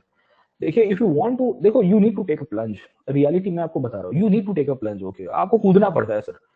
आप नॉन अलाइंड हो, that's all right, okay. If you want to assert your power, this was a great opportunity की, देखो ये रुकने वाला था, अब रुक जाएगा, कैसे भी करके टाइट करवा के ये लोग इधर उधर का करके, अब देखोगे तो सर, है ना, गेटिंग अबाउट, ओके, समझे कि नहीं समझे, खैर। तो अब तो बेनेट आ गया, बेनेट आया उसके पीछे का कारण है कि दोनों कंट्रीज में जूइश लोग हैं सर, रशिया में भी जूइश पॉपुलेशन है और यूक्रेन में भी जूइश पॉपुलेशन है सर। यूक्रेन में तो प्रेसिडेंट भी आपको पता है सर कि जूइश है सर, खैर। सो यू विल फाइंड कि वो थोड़ा, और रशिया की जितने ओलिगार्क्स है ना, रशिया की इंडस्ट्रियल क्लास है, और यूक्रेन का इंडस्ट्रियल जो ये गेम करवा रहा है वो सब के सब यहूदी लोग हैं सर, ठीक है। तो if you are not aware about the great, मैंने कहा पीछे की सीन आपको पता नहीं, आप बहुत गोलू आपको लगेगा है सर, ठीक है। तो वो जूइश जो पूरी इकोनॉमी है, जूइश पूरा एक कार्टेल चलता है, जूइश कार्टेल ग्लोबल पॉलिटिक्स और इकोनॉमी के अंदर, वो अभी कूद गया है सर। एंड इसके लिए Bennett has just a face, okay, वो इजराइल के प्राइम मिनिस्टर है, ऑब्वियस है कि यूएस स्टेट के प्राइम मिनिस्टर है, now he is interview. India अगर करता भी तो इंडिया को थोड़ा असर्ट करने में प्रॉब्लम होता है सर, क्या है। तो let me come back to this part, okay ना। तो पूरी कहानी बाद में कभी डिस्कस करेंगे क्या होता है सर, है ना। तो 1947 में 22nd अमेंडमेंट हुआ अमेरिका में, फिर डिसाइड किया गया कि भाई 2 बार से ज्यादा कोई प्रेसिडेंट नहीं बनेगा सर, है ना। ये रूजवेल्ट कंटिन्यूअसली प्रेसिडेंट के ऊपर प्रेसिडेंट 3-4 बार बन गया, 4 बार बना था सर, ठीक है ना, समझे। तो 32 में तो चुनाव हो गया सर, 36, 40, 44 में भी आ गया सर, गेटिंग पॉइंट, समझे नहीं समझे। तो बूमा बूम होगी इसके नाम की भाई, और तो कितनी बार प्रेसिडेंट बनवाओगे इनको सर, ठीक है, गेटिंग पॉइंट, ओके। तो ये जीएस में पूछा था सर, है ना, this was asked in GS, है ना, कि what policy instruments were deployed sir, है ना। फ्रैंकलिन had the wit to start the political economy in a fresh and more promising direction, है ना। more promising क्यों था, क्योंकि इन्होंने यू विल फाइंड कि नए तरह से शुरुआत करने की कोशिश की, अमेरिका की पुरानी सिस्टम को हटाया, लाइजे फार को इन्होंने हटा के स्टेट स्पॉन्सर्ड कैपिटलिज्म लेके आए सर, है ना। तो कमांड इकोनॉमी तो नहीं रखी पूरी तौर के ऊपर सोशलिज्म के अंदर जैसे होता है, बट ही मेड श्योर कि अमेरिका की जो विकास है, अमेरिका के विकास के अंदर स्टेट इंटरवेंशन होना चाहिए। और लाइजेफार का कंसेप्ट और एडम स्मिथ का कंसेप्ट फेल हो गया सर, ठीक है, गेटिंग पॉइंट। तो नेक्स्ट टाइम आपको प्रश्न आएगा कि द अमेरिकन और the Great Depression signalled the end to the laissez faire policies adopted by the governments, do you agree और नॉट, क्रिटिकली एनालाइज सर, ठीक है। प्रश्न लिख लीजिएगा सर, है ना, please write down this question कि द अमेरिकन डिप्रेशन और the Great Depression signal the end of the laissez faire policy, और द लाइजेफायर पॉलिसी, जो भी आप प्रोनाउंस करो उसको, laissez faire policy signal the end of the great depression signal the end of the uh, laissez-faire policy and and और फिर मैंने क्या बताया था सर, तो ईयर पहले बताया, भूल गया मैं। And acted that the government and acted that the government should play a role in economy sir, and acted and impacted that the government should play a role in the economy, critically analyze, okay। इस तरह से प्रश्न आपको पूछा जाएगा कि कितनी हद तक आप मत हो सर, ठीक है। तो आपको ये लिखना होगा कि भाई क्या क्या चीजें हैं सर, है ना। ये सोशलिज्म नहीं था पर सोशलिज्म के जैसा था सर, है ना। देखो सोशलिज्म कर देता तो प्रॉब्लम क्या होता सर, सोशलिज्म कर देता तो प्राइवेटाइजेशन संपूर्ण खत्म हो जाता। जैसे उस टाइम पे अभी हम लोग पढ़ेंगे, स्टालिन को ही पढ़ने वाले, अभी बस 5 मिनट के बाद रशिया शुरू कर रहे हैं सर, है ना। और फिर धीरे धीरे रशिया में पुतिन तक की भी कहानी देखेंगे 2000 के साल में क्या हुआ सर, खैर तो है ना। येल्स्टिन के साथ क्या होता है, पुतिन कैसा पावर के ऊपर आया, वो तो कोल्ड वॉर का पार्ट है ना सर। चलिए ओके, तो ये तो आगे का कंटिन्यूएशन है सर। देखो हम पढ़ भी रहे हैं रशिया और आए भी रशिया सर, कंटेंट भी रशिया ही चल रहा है सर, खैर। So let's come back to this part, okay. तो ये इम्पैक्ट सेंट्रिक है, ये 2 बार पूछा था, कंसिक्वेंसेस पूछे थे सर, इकोनॉमी में और पॉलिटिक्स में। पॉलिटिक्स में 2 चीज होती है सर, पॉलिटिक्स में क्या होती है, एक तो पूरी यूरोप के अंदर ऑथोरिटेरियन रेजिम्स आ गए सर, है ना, टोटलिटेरियन रेजिम्स आ गए, फासिज्म नासिज्म का ग्रोथ हुआ सर, है ना, गेटिंग ऑफ हो गया। दूसरा वेलफेयर स्टेट का डेवलपमेंट होना शुरू हुआ over a period of time sir, है ना। अमेरिका के अंदर गवर्नमेंट इंटरवेंशन बढ़ गया, समझे नहीं समझे, getting off okay. And economy के अंदर हमको ये पता चल रहा है कि मार्केट सेंट्रिक रिफॉर्म्स होने की शुरुआत हुई, कहा गया कि सब कुछ मार्केट सिस्टम के ऊपर नहीं हुआ sir, signal the end of life, हाँ ये ऐसा कुछ बोला था सर, ठीक है, गेटिंग पॉइंट। चलिए तो एटलीस्ट आपको समझ में, अरे रशियन से पेड़े बांटे थे सर, स्टालिन ने तो पटाखे फुड़वाए थे, बोले ये खबर छपवा दो अखबार में सर, पोस्टर लगवा दो बाजार में बोले एडम स्मिथ फेल हुआ, अमेरिका फेल हुआ, हम जीत गए, है ना। वो लगान पीछे था ना, हम जीत गए, हम जीत गए, यू नो दैट ना सर। कमेंटेटर बाबा थे अपने हर्षा भोगले उस टाइम पे सर, खैर। तो यू विल फाइंड वो कमेंटेटर बाबा, तो हम जीत गए, वो स्टालिन वाली रशियन सब बुमा बुम कर रहे हैं, बोले हम तो पता था ये फेल होने वाला है सर, है ना, गेटिंग पॉइंट, है ना। Capitalism is the highest form of imperialism कहा था ना अपना लेनिन, बोल के गया था 1924 में, मारने से पहले उसको, गेटिंग पॉइंट हो गया। तो आपको चीजें समझ में आई कि देखो सोशलिज्म का प्रकार नहीं था सर, है ना, it was not an example of socialism, but या सोशलिस्टिक पॉलिसीज था। देखो अमेरिका भले कैपिटलिज्म फॉलो करता है, पर अमेरिका आज की तारीख में भी सोशलिस्ट पॉलिसी से दूर नहीं रहा है। ये ओबामा केयर लेके आए थे बीच में, ट्रम्प ने अबॉलिश करवाया, अभी फिर से ये लोग लेके आएंगे कुछ ना कुछ, बिडेन केयर लेके आ जाएंगे उसके नाम से सर, ठीक है। एक्चुअली बिडेन फेस के ऊपर प्रेसिडेंट है, पूरी एडमिनिस्ट्रेशन ओबामा और हिलरी क्लिंटन की है। आपको ना पता तो बता रहा हूँ सर, ये सब के सब थाली के बैंगन पीछे वाले जो है ना सब, ठीक है। It has been actually hijacked by Obama stand the rest, okay. Biden just a face, and Biden के पीछे जो चलाने वाले लोग हैं वो हिलरी क्लिंटन के और ओबामा के द्वारा नॉमिनेटेड लोग बैठे हुए हैं सर। क्योंकि आप पता नहीं अमेरिका की डेमोक्रेसी को नहीं देखते होंगे, इंटरनली नहीं देखते, पर मैं इन चेहरों को और इनके पर्सनालिटीज को काफी सालों से देख रहा हूँ कि कौन कहाँ बैठा हुआ था पहले भी सर, है ना, समझे। तो अभी आप जो नाम देख रहे हो मतलब बिडेन प्रेसिडेंट है, वो पीछे ये लोग बैठे हुए सर, समझे आप लोग, ठीक है। खैर, इनफैक्ट आप देखोगे कि जब जब डेमोक्रेट्स या मेनली आप पकड़ने की कोशिश करिए कि ये ओबामा थे पावर के ऊपर, या if you see this guy Biden power के ऊपर आया सर, है ना, तब पुतिन ज्यादा एग्रेसिव हुआ सर। देखो 2008 में ओबामा ट्रांजिशन में पावर के ऊपर आए, तब जॉर्जिया करवा दिया पुतिन ने सर, ठीक है, समझे। फिर ओबामा जा रहे थे 14-15 तक आते आते उसने क्रीमिया करवा दिया सर, ठीक है, ग्रीमो पॉइंट। फिर ट्रम्प आया तो कुछ 3-4 साल तक नहीं किया सर, समझे आप लोग, है ना। तो 2016 से 20 तक कुछ नहीं किया। फिर 22 में फिर अभी पूरा यूक्रेन करवाया सर, आपने देखा सर। आप ट्रम्प को एग्रेसिव कहते थे सर ना, अगर ट्रम्प का पर्सनल रिलेशन पुतिन के साथ ठीक था, चलो रशिया ने इलेक्शंस में गेम करवाई थी, अमेरिका के इलेक्शंस में थोड़ा इन्फ्लुएंस करवाया था, बट ठीक है, वो तो हर एक कंट्री करवाता है सर, है ना। बट यू सी कि ट्रम्प, आप भले उसको गोलू कहते थे, वो जब लीडर था तो बहुत लोगों ने उसको कहा कि गोलू है, गोलू है, गोलू है सर, ठीक है, गेटिंग ओवर। बट आप देखोगे ट्रम्प के टाइम पे नहीं हो रहा है सब कुछ, ये ना, समझे ना, तो ये स्मार्टनेस थी ट्रम्प की सर ना।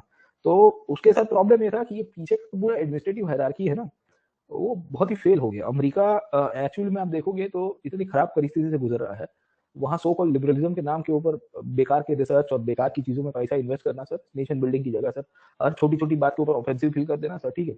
रेसिज्म, फेसिज्म, जितने भी इज्म थे ना, आजकल वहाँ टेक ओवर कर दिया है पूरा सर, और इतना टेक ओवर किया हुआ है सब इज्म ने, तो हर एक डिपार्टमेंट में आपको इज्म दिखेगा सर। अब black lives matter is a very fundamental issue sir, but उसके कारण आप जो ब्लैक व्हाइट की जो पॉलिसीज है उसको लेके हर छोटी छोटी बात के ऊपर आप देखोगे ना, तो हंगामा कर रहे हैं सर ये लोग सर, गेटिंग पॉइंट, ओके। तो ये फिर उसके बाद फिर एक दो रिपोर्ट बनाएंगे, फलानी जगह के ऊपर यहाँ पे ये रेसिज्म है, यहाँ ये रेसिज्म है, यहाँ रिलीजन का रेसिज्म है सर, ठीक है, यहाँ फलाना रेसिज्म चल रहा है सर, ठीक है, गेटिंग पॉइंट, ओके ना। तो इतनी सारी कहानी आपको दिखी, इनका फंडिंग इसी में चला जाता है पूरा सर, है ना। ये लिबरल्स पावर के ऊपर आते हैं ना, और कुछ काम नहीं है इनको सर। तो ट्रम्प ने सब रिफॉर्म करना शुरू करवाया था, इन्होंने सब पीछे से टाइट करवा दिया, क्योंकि सेनेट में मेजोरिटी थी नहीं। आपने देखा होगा Trump does not have the majority, है, did not have the majority in the senate, okay. तो कुछ रिफॉर्म्स करने भी बात करता था, तुरंत ही वो बीच में आ जाते थे लिबरल्स, बोले नहीं चलेगा सर, हाँ, तो वो ही वाज क्वाइट, मतलब वो हार्श था थोड़ा, बट वो जरूरी था अमेरिका को टॉनिक देने के लिए सर, खैर। और फिर लिबरल्स की कहानी वो चाइना वाला फैक्टर है ना सर, जैसे यू विल फाइंड कि ये जितने भी रिपब्लिकन है वो चाइना सेंट्रिक है सर, है ना। तो उनको वही है कि वही थोड़े सोशलिस्ट है, थोड़े सोशलिस्ट, मतलब दिखावे में ऐसा कहेंगे कि हम कैपिटलिज्म के समर्थक है, पर उसमें से काफी लोग कम्युनिस्ट आइडियोलॉजी को भी सपोर्ट करते हैं सर, समझ आप लोग, ठीक है ना, गेटिंग पॉइंट। तो उसकी चिंता मत करो, उसको अपना ही वो ले डूबेगा सर, है ना। इनको बहुत फट्टा पड़ने वाला है, अगले 10-15-20 साल तक अगर ये सुधरे रही ना सर इन सब इज्म से चक्कर में सर, ठीक है, और असर्टिवनेस नहीं लेके आए सर, है ना, तो ये डूब जाएंगे सर, है ना। सो इनका भी आ गया है, इसके लिए तो इतना असर्टिवनेस हो रहा है सर, है ना। वरना रशिया इतना ना करे सर, है ना, समझे आप लोग, ठीक है। देखो पहले छोटा छोटा गेम चल रहा है सर, ठीक है, तो बड़ा गेम हो गया सर, खैर। तो let me come back to this part, अभी अमेरिका की बात करेंगे शांति से कि उनके साथ क्या प्रॉब्लम है सर, है ना, चलो।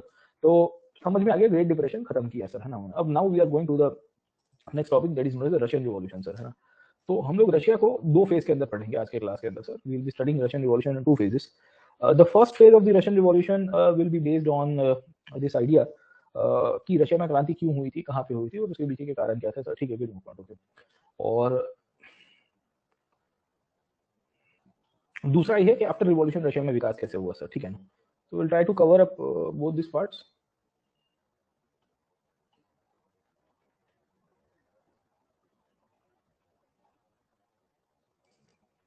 अब देखिए दो चीजों में रशिया को देखते हैं, रशियन रिवॉल्यूशन। अब देखिए रशिया में आपको टॉपिक जो दिया गया है रशियन रिवॉल्यूशन, वो एक्चुअली 1917 का टॉपिक दिया गया है। हम लोग क्या करेंगे, रशिया को 1917 से 1945 तक देखेंगे सर, है ना, मतलब वर्ल्ड वॉर 2 तक देख लेंगे सर, वर्ल्ड वॉर 2 तक देखेंगे। Again after world war 2 Russia की जो कहानी वो सिलेबस में नहीं दी गई है सर, ठीक, पर वो कोल्ड वॉर के अंदर पीछे पीछे आता रहेगा सर, है ना, मतलब क्रूश्चेव का एरा आएगा और ब्रेजनेव का एरा आएगा और येल्सिन का एरा आएगा, येल्सिन पे टूट जाते हैं सर, ठीक है, गेटिंग ओपन। तो होता क्या है कि रशिया में जार को उछला के लेनिन पावर के ऊपर आना, और लेनिन के बाद स्टालिन का पावर के ऊपर आना, ये आपका रशियन रिवॉल्यूशन का फर्स्ट पार्ट है सर, ठीक है, getting open.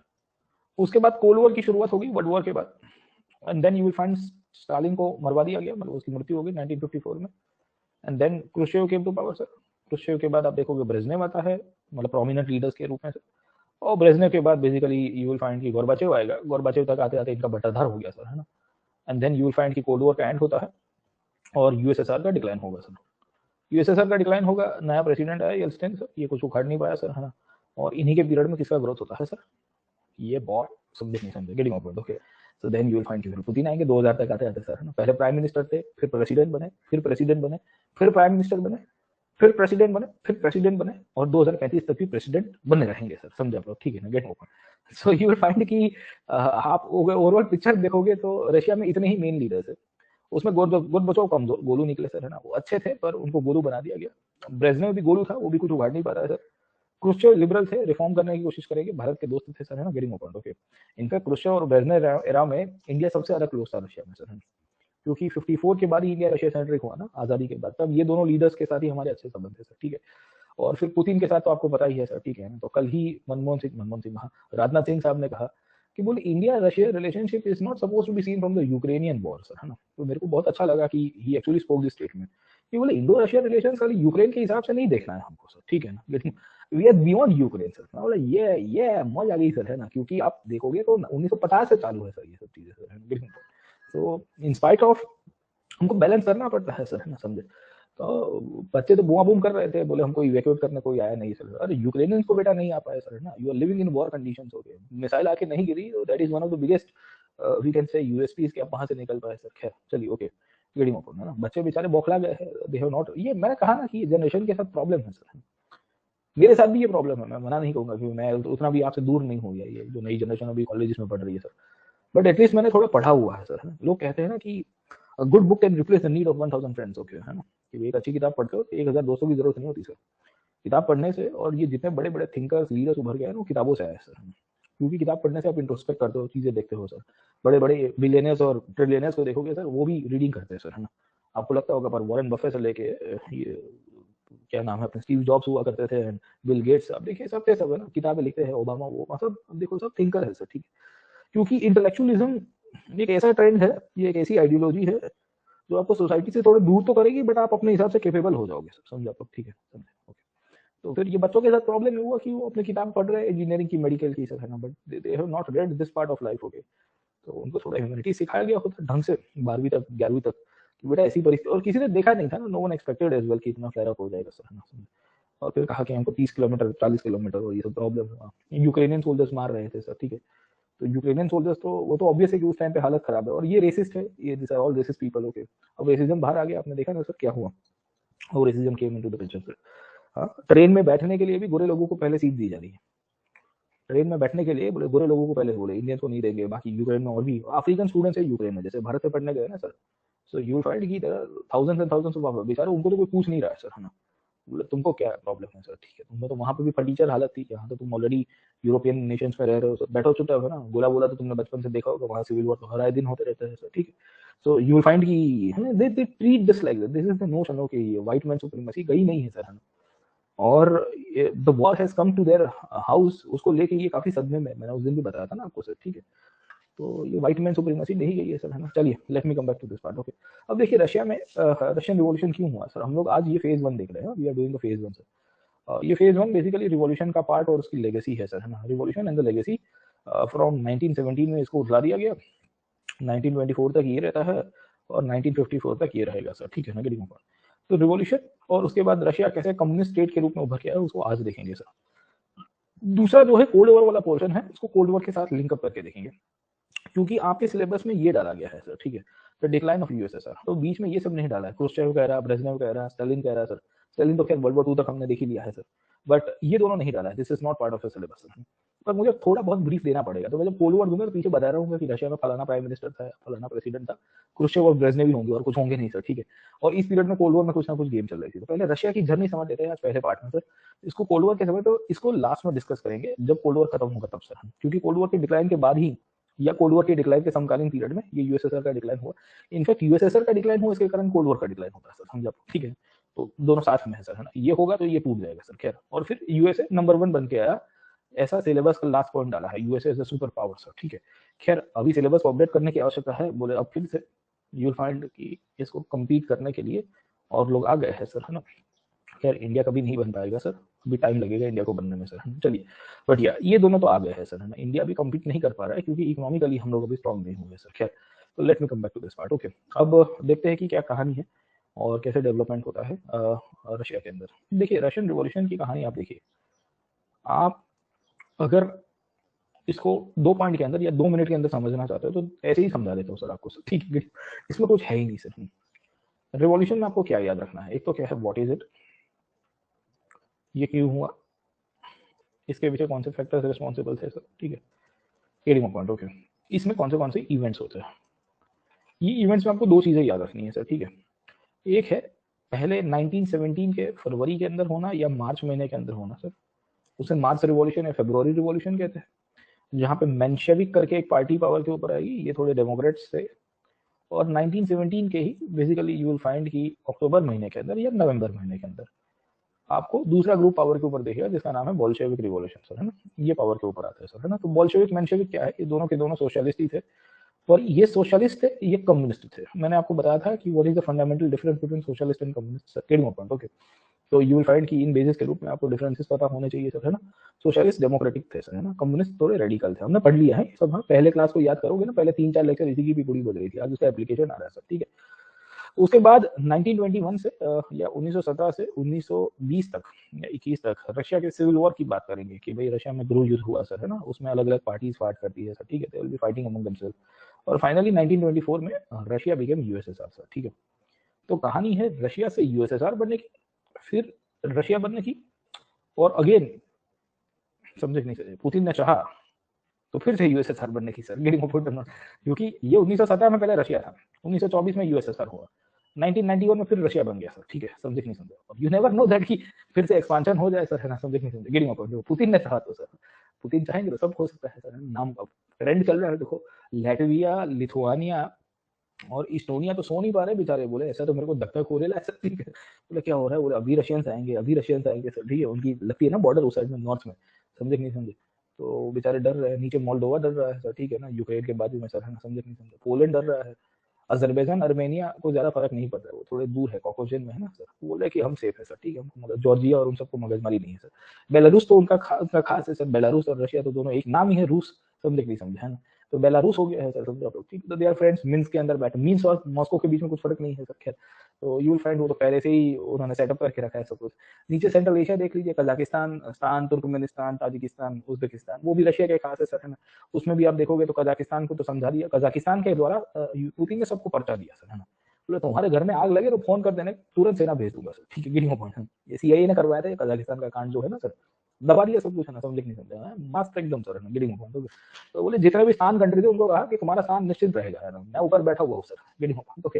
Sir you find Kazakhstan की आग तो फिर ऊपर पहुंचेगी, चेचनिया में पहुंचेगी सर, कजाकिस्तान की आग चेचनिया में पहुंचेगी, मॉस्को तक पहुंच जाएगी सर, है ना, ऐसा थोड़ी मैं थोड़ी सर।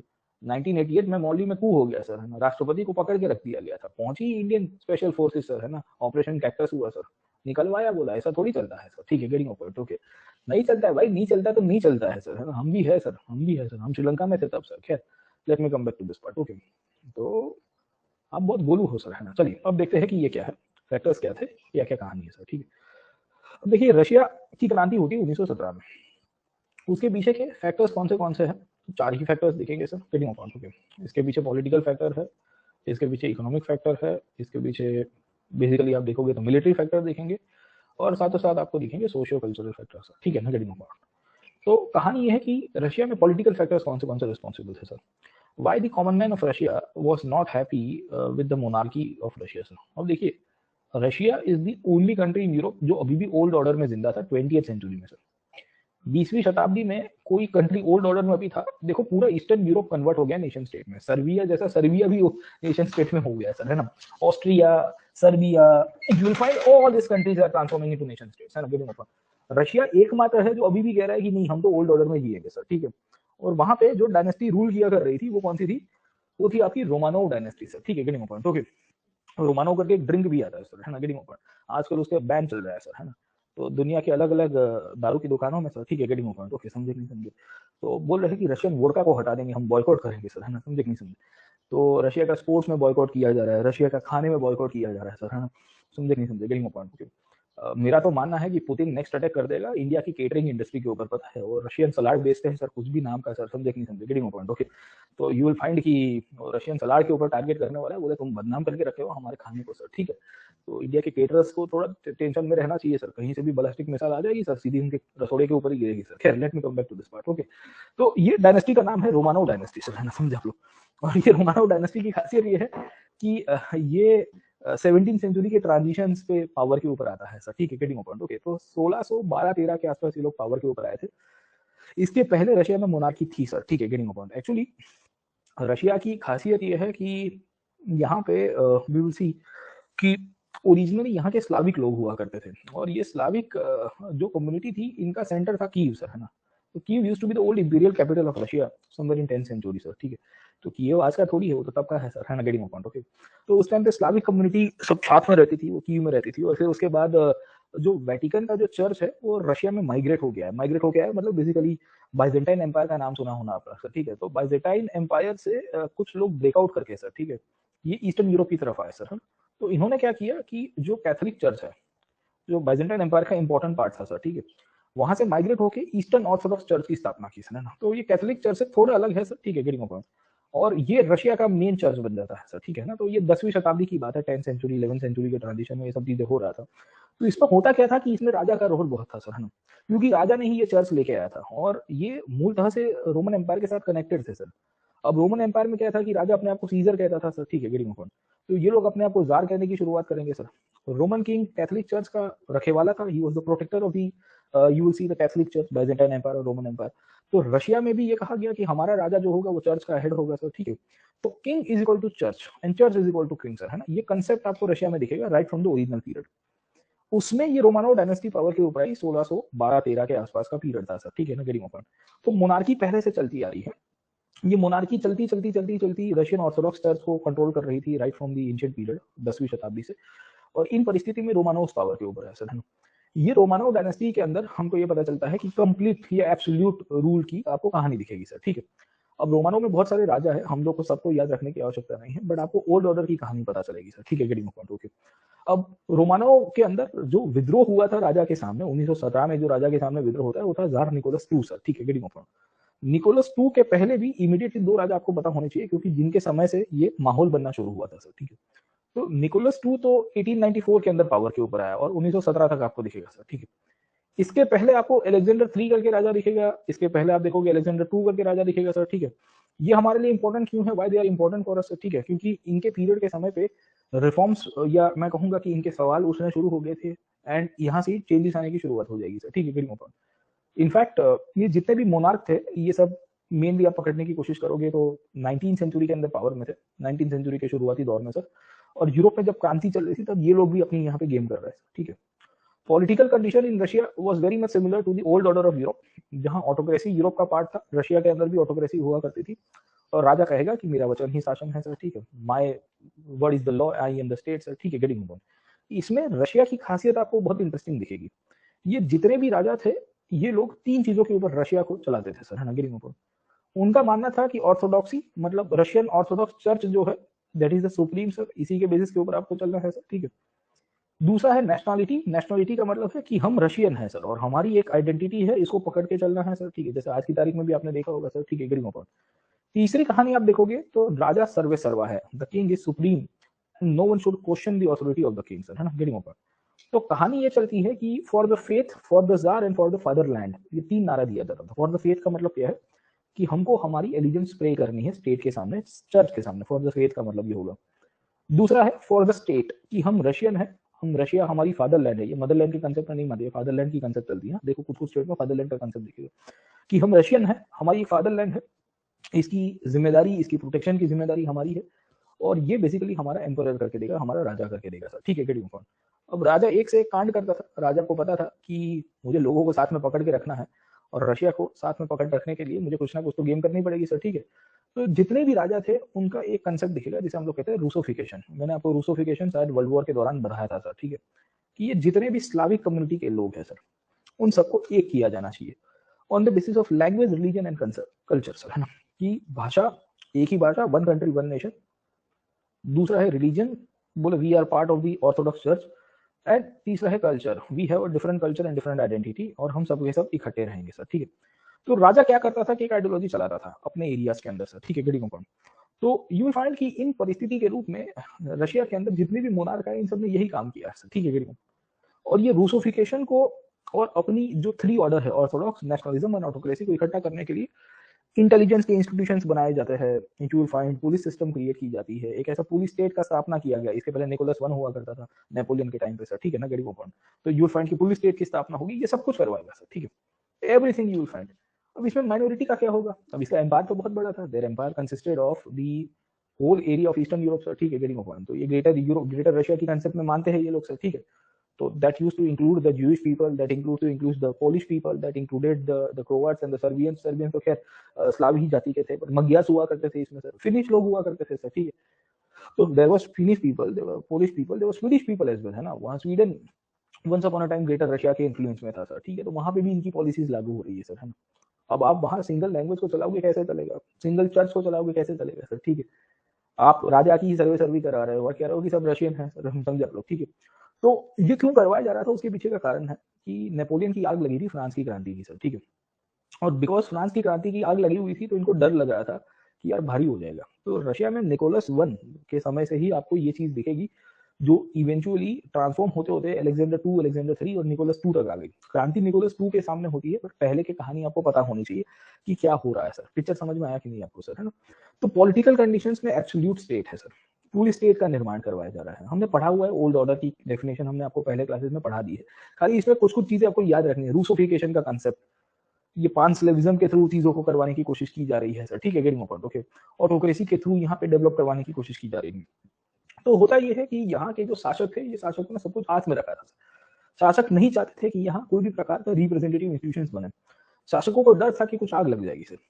अब सवाल ये है कि क्या आग लगी थी कि नहीं लगी थी सर, है ना, गेटिंग पॉइंट। इनफैक्ट हमको ये पता चलता है कि फ्रांस की क्रांति जब हुई तो फ्रांस की क्रांति पूरे यूरोप में फैली थी। अब यूरोप में जब फैलती है तो इसकी आग रशिया के अंदर भी आएगी सर। तो हमको पता चलता है कि somewhere in 1820s you will find a December revolution took place in Russia. And ये दिसंबर रिवॉल्यूशन होता ऐसा है कि राजा के सामने बेसिकली कुछ कुछ सैनिकों ने विद्रोह करवा दिया था, that soldiers were actually influenced by the French revolution, the idea of liberty, equality and fraternity. बोले यार ये तो हम कर देंगे सर, ठीक है। तो निकोलस वन के सामने होता है, जो इमीडिएटली नेपोलियन और ये कंसर्ट ऑफ यूरोप जब हुआ था उसके बाद पावर के ऊपर आया था सर, ठीक है। और निकोलस वन ही था जिसने रूसोफिकेशन की शुरुआत की, that was continued by the other kings of Alexander and Alexander two and Alexander three and Nicholas two तक आपको दिखेगा सर, ठीक है। तो ये 1820s में पावर के ऊपर आया ये भाई साहब सर। और ये नेपोलियन के जस्ट बाद आता है, इमीडिएट पीरियड आफ्टर नेपोलियन, है ना। कंसर्ट ऑफ यूरोप चल रहा है, तो इसको कंसर्ट ऑफ यूरोप के अंदर ज्यादा भाव नहीं दिया गया था, but he started doing this Russification policy sir, ठीक है, गेटिंग ओपन। तो इन परिस्थिति में रशिया में एक से एक मोनार्क है, सबने यही काम किया, सब ऑटोक्रेटिक थे सर। सब पे सब चाहते थे कि भी हम इनफैक्ट है ना सिस्टम को हाथ में लेके चले सर, है। यहाँ जब अलेक्जेंडर टू करके आ जाएगा, ये जस्ट क्रीमियन वॉर से पहले आता है सर, ठीक है। ये क्रीमियन वॉर के ट्रांजिशन पे आता है सर, है ना, गेटिंग ओपन। और मैंने आपको बताया था कि क्रीमियन वॉर में क्या हुआ था रशिया के साथ, है ना, गेटिंग ओपन नॉट। तो इन पीरियड के अंदर हमको ये पता चल रहा है कि ये भाई साहब भी सब कुछ हाथ में लेके करने की कोशिश करेगा। इसको थोड़ी बहुत रिफॉर्म्स करने थे। तो अलेक्जेंडर टू के समय पे 1850 से लेके 1880 तक के एरा में ये भाई साहब पावर के ऊपर था। In this era he started doing little bit of reforms. ये रिफॉर्म्स में उसने रशिया के अंदर सर्फडम को अबॉलिश किया। ये सर्फडम को अबॉलिश करने का कारण ये था कि he wanted to industrialize certain things और एग्रीकल्चर को डेवलप करने की कोशिश कर रहा है सर, ठीक है। उसने छोटे छोटे रिप्रेजेंटेटिव बॉडीज बनाने की शुरुआत की, प्रोविंशियल काउंसिल्स बनाने की शुरुआत करता है सर, ठीक है। बट यू विल फाइंड कि that was not that much implementable sir, क्योंकि ये चाहता तो था सेल्फ गवर्नमेंट देने के लिए, बट लोगों ने कुछ ज्यादा चीजें मांग दी, तो फिर इसने उनकी पिटाई कर दी, बोले मैं नहीं करूंगा सर, आपको अलाउ सर, ठीक है, गेटिंग ओपन। इनफैक्ट ये इस पीरियड में पावर के ऊपर आया था जब रशिया क्रीमियन वॉर फेस कर रहा था। और क्रीमियन वॉर के दौरान हमको ये पता चल रहा है कि रशिया के काफी सारे इकोनॉमिक रिसोर्सेज ड्रेन भी हुए थे सर, ठीक है, गेटिंग ओपन, समझे कि नहीं समझे। तो परिस्थिति ऐसी चलती है कि ये महाशय को क्रीमियन वॉर में जब मार पड़ा ना, तो इसने सब रिफॉर्म्स को बैकट्रैक करना शुरू कर दिया सर। दूसरा हमको ये भी पता चलता है कि बिस्मार्क भी इसके साथ डिप्लोमेटिकली गेम कर रहा था सर। तो बिस्मार्क ने इसको लीग ऑफ थ्री एम्परर्स के अंदर बुलाया सर 1879 में, अगर आपको याद होगा सर, है ना। ड्राई केसर बंड कहते हैं उसको सर, है ना, याद है कि नहीं? ये वही भाई साहब है ना सर, ठीक है। तो उसको बिस्मार्क बुलाता है, बोले बैठते हैं सर, है ना, गेटिंग ओपन करना सर। तीन तीन राजाओं को बुलाया था ड्राई केसर बैंड के रूप में सर, है ना। तीन केसर का तीन राजाओं का बैंड था सर, बैंड बाजा बारात बनवाया था इसको सर, काटा गया था इसी तरह से सर, ठीक है, गेटिंग ओपन। तो ये रियलाइज की मेरे साथ गेम हो रहा है। तो he was not able to actually we can say run Russia in a very effective way sir, ठीक है। तो इसमें फिर इसने क्या किया कि गेम हो रही थी, इसको कुछ मिला नहीं सर, ठीक है। इनफैक्ट अगर आपको याद होगा तो बर्लिन के अंदर ना इसको कुछ दिया जाता है 1878 में, ना ही आप पकड़ने की कोशिश करोगे तो ओवर पीरियड ऑफ टाइम बाकी सारी कॉन्फ्रेंस होगी, यहाँ पे भी इसको कुछ मिलेगा नहीं सर, ठीक है। तो 1881 तक आते आते इसको मार दिया जाएगा, he was killed in an assassination sir. और उसको मार के देन यू विल फाइंड कि इसी की ही फैमिली से अलेक्जेंडर 3 करके राजा आया सर। इसने ऑटोक्रेसी को कंटिन्यू रखा, सेंसरशिप, प्रेस बेस को अथॉरिटी नहीं दी सर, रिप्रेजेंटेटिव इंस्टीट्यूशन सब खत्म करवा दिए गए, बोले मैं नहीं अलाउ करूंगा सर आपको सर, ट्रेनिंग कर दो। तो होता यह है कि रूसोफिकेशन इसके द्वारा कंटिन्यू किया गया और इसको मारा गया, तो इसके बाद जो इमीडिएटली राजा आएगा तो और बौखला जाएगा, है ना, कि आप हमारे फैमिली को मार के यहाँ पे सब कुछ गेम कर रहे हो, तो ऐसे थोड़ी चलेगा सर, ठीक है। तो देन अलेक्जेंडर 3 1880 से लेके 1894 तक ये पहाड़ पे ऊपर रहेगा, 1881 में आता है ये भाई साहब। तो he continued the policy of Russification, ये कहता है कि मैं अलाउ नहीं करूंगा किसी को सर, है ना। ऊपर से इसने एम्पायर एक्सपांड किया था बाय दैट टाइम, तो ईस्टर्न रशिया और फिर लोअर वाले रीजन में आ गया था। जो भी कोई बुआ बूम करता था ना, उनके लिए एक ही रास्ता था, और एक काम करो, बहुत चर्बी चढ़ी है ना सर, बोले जाओ सर, है ना, समझे नहीं समझे, गेटिंग पॉइंट, है ना। पुतिन भी भेजता है आजकल लोगों को सर, समझे आप लोग, है ना। तो ये पुरानी लेगेसी है रशिया की सर, है ना। स्टेट के सामने बोलोगे तो एक ही जगह पे जाओगे, बोले कहाँ जाएंगे सर, बोले साइबेरिया जाएंगे सर। वो कैसी जगह है, बोले एकदम मस्त है सर, है ना, -60 -70 -80। बोले करना क्या वहां जाके, बोले रास्ते बनाना है सर, है ना, डेवलपमेंट करना है, चलिए सर, है ना, गेटिंग पॉइंट, ओके। तो यू विल फाइंड कि ऐसी ऐसी जगह पे लोगों को भेजा गया साइबेरिया में सर, इसके समय के दौरान से। ये कंटिन्यू हुआ लेनिन के पीरियड में, स्टालिन के पीरियड में, पुतिन के पीरियड में प्रैक्टिकली ऑन पेपर तो नहीं दिखेगा, बट नॉर्थ कोरिया के बहुत सारे कैंप्स चलते हैं वहाँ पे sir, you know this, north Korea Siberia में अपने पॉलिटिकल प्रिजनर्स को भेजता है सर, वहाँ पे उनके लिए वो पूरा बनाया हुआ है सर, ठीक है, गेटिंग पॉइंट, ओके, समझे नहीं समझे। एंड यू विल फाइंड कि वहाँ गोलू के सामने अगर कुछ बोलते हो आप, है ना, तो वहाँ तो फिर आइलैंड है ना उसके पास, तो छोटा ही जगह है, तो बोले थोड़ा भेजो ऊपर, है ना, व्लादिवोस्टोक से ऊपर की साइड में थोड़ा साइबेरिया की तरफ भेज दो सर। तो एनकैम पूरी एरियाज बनाई है, नॉर्थ कोरिया की सरकार को दी गई, बोले रखो यहाँ पे, थोड़ा विकास भी होगा और तुम्हारा काम भी हो जाएगा सर। खैर, सो यू विल फाइंड कि साइबेरिया अभी भी नोटोरियस है, वहाँ गुलक्स बनते थे, gulags gulags were known as Russian prison, है ना, गुलक कहते हैं, गुलक सर, है ना, you will end up at gulags, don't speak too much, okay. तो अभी आपने रिसेंटली देखा होगा कि रशिया की एकमात्र सो कॉल्ड एकमात्र इंटरनेट मतलब कोई ये की न्यूज एजेंसी है, उसने on paper resign, on air resign किया, बोले we are resigning on air, okay, हमको काम नहीं करने दिया जा रहा है, स्टेट कह रहा है कि भाई हम भेदभाव, मतलब फेक न्यूज फैला रहे हैं, ऑल दिस थिंग्स, ठीक है, they are opposing Russia in the war as well sir. खैर, तो इसके समय पे साइबेरिया की बहुत कहानी दिखेगी सर, ठीक है। तो कहानी ये चलती है कि इसके पीरियड तक आते आते रशिया के अंदर मुआ बूम हो गई है सर, ठीक है। ये हटा, और इसको जब ट्रांजिशन में 1895 तक आते आते, 94 95 तक आते आते सर, है ना, निकोलस 2 पावर के ऊपर आया सर, ठीक है। अब निकोलस 2 जो है, इसके साथ में 1917 में क्रांति होगी सर। So revolution will take place against this guy. उसके पीछे का कारण क्या था सर, ना समझे नहीं समझे। यू विल फाइंड कि अलेक्जेंडर 3 ने जो गेम की थी, ये गेम कंटिन्यू करने की कोशिश की जाती है निकोलस 2 के द्वारा सर। अब प्रॉब्लम ये था कि Nicholas 2 was facing internal family struggles, ये कमजोर था, ये अलेक्जेंडर 3 अलेक्जेंडर 2 निकोलस 1 जैसा स्ट्रॉन्ग नहीं था कि कुछ भी कर दे सर, ठीक है, गेटिंग पॉइंट, ओके। तो होता ये है कि इन परिस्थितियों में निकोलस 2 को दो प्रॉब्लम फेस हो रहे थे। फैमिली के अंदर इसकी शादी हुई थी अलेक्जेंडर से sir, Alexander belong to Germany sir, है ना। And then you will find कि because she belong to Germany, तो इनिशियली रशिया और जर्मनी के रिलेशन जब तक अच्छे थे तब कोई प्रॉब्लम नहीं हुआ सर, ठीक है। और जैसे ही वर्ल्ड वॉर 1 शुरू होगा तो लोग बातें करना शुरू कर देंगे, बोले हमारी मलिका रशिया जो है वो तो जर्मनों की एजेंट है sir, getting point not sir, समझे नहीं समझे। वो तो फिर वही बात हो जाती है ना सर, वर्ल्ड वॉर 1 पहले तो कोई प्रॉब्लम नहीं था, पहले तो दोनों भाई थे ना, काइजर विलियम 2 और निकोलस 2 वर ब्रदर्स। मैंने आपको बताया था जर्मनी की तो कहानी क्या है सर, है ना, ये तो सब ये तो कजिन ब्रदर हुआ करता था, जॉर्ज 5, काइजर विलियम 2 और निकोलस 2 सर, है ना। ये तो सब बचपन में तो लखोटी खेलते थे सर, कंचा खेला करते थे एक दूसरे के साथ सर, गेटिंग पॉइंट, ओके। तो उस टाइम पे तो वर्ल्ड वॉर 1 से पहले तो कोई दिक्कत ही नहीं था ना, इनकी तो रॉयल फैमिली सब, है ना, बचपन में खेला करती थी, बचपन में एक दूसरे के साथ पले बड़े हैं सर, ठीक है। बट यहाँ से हालत बदल जाएगी सर। इनिशियली अलेक्जेंड्रा की शादी हुई, अलेक्जेंड्रा के साथ शादी हुई तो रॉयल फैमिलीज में होती थी, कोई दिक्कत नहीं थी सर, ठीक है। अब Alexandra was wielding more power in administration as well sir, ठीक है, गेटिंग पॉइंट नॉट सर। दूसरी कहानी ये है कि अलेक्जेंड्रा और निकोलस को एक लड़का था सर, वो लड़का बीमार रहता था सर, समझे। तो डॉक्टरों को दवा दारू दिखाया सर, यूरोप में एक दो जगह के ऊपर दिखाया था, but they could not actually get the result. तो बिकॉज इनका लड़का था but he was not getting well, तो after some time someone suggested कि कोई ऐसे आध्यात्मिक व्यक्ति के पास लेके जाओ और वो इसको ठीक कर पाएगा। बोले कौन, बोले एक वहां पे मॉन्क है सर जिसका नाम है रास्पुतिन। बोले रास्पुतिन के पास खतरनाक पावर है, वो हीलिंग पावर रखता है सर, है ना, he has so much of power sir, है ना। तो रास्पुतिन को बुलवाया जाता है बाय द रॉयल फैमिली। बोले हमारा लड़का बीमार रहता है, इसको ठीक कर दो सर। अब पता नहीं कि क्या हुआ, समझे नहीं समझे, तो रास्पुतिन के आने से उसका लड़का ठीक होने लग गया। तो अलेक्जेंड्रा को ऐसा लगा कि भाई it is because of Rasputin only my son is getting better day by day sir, है ना।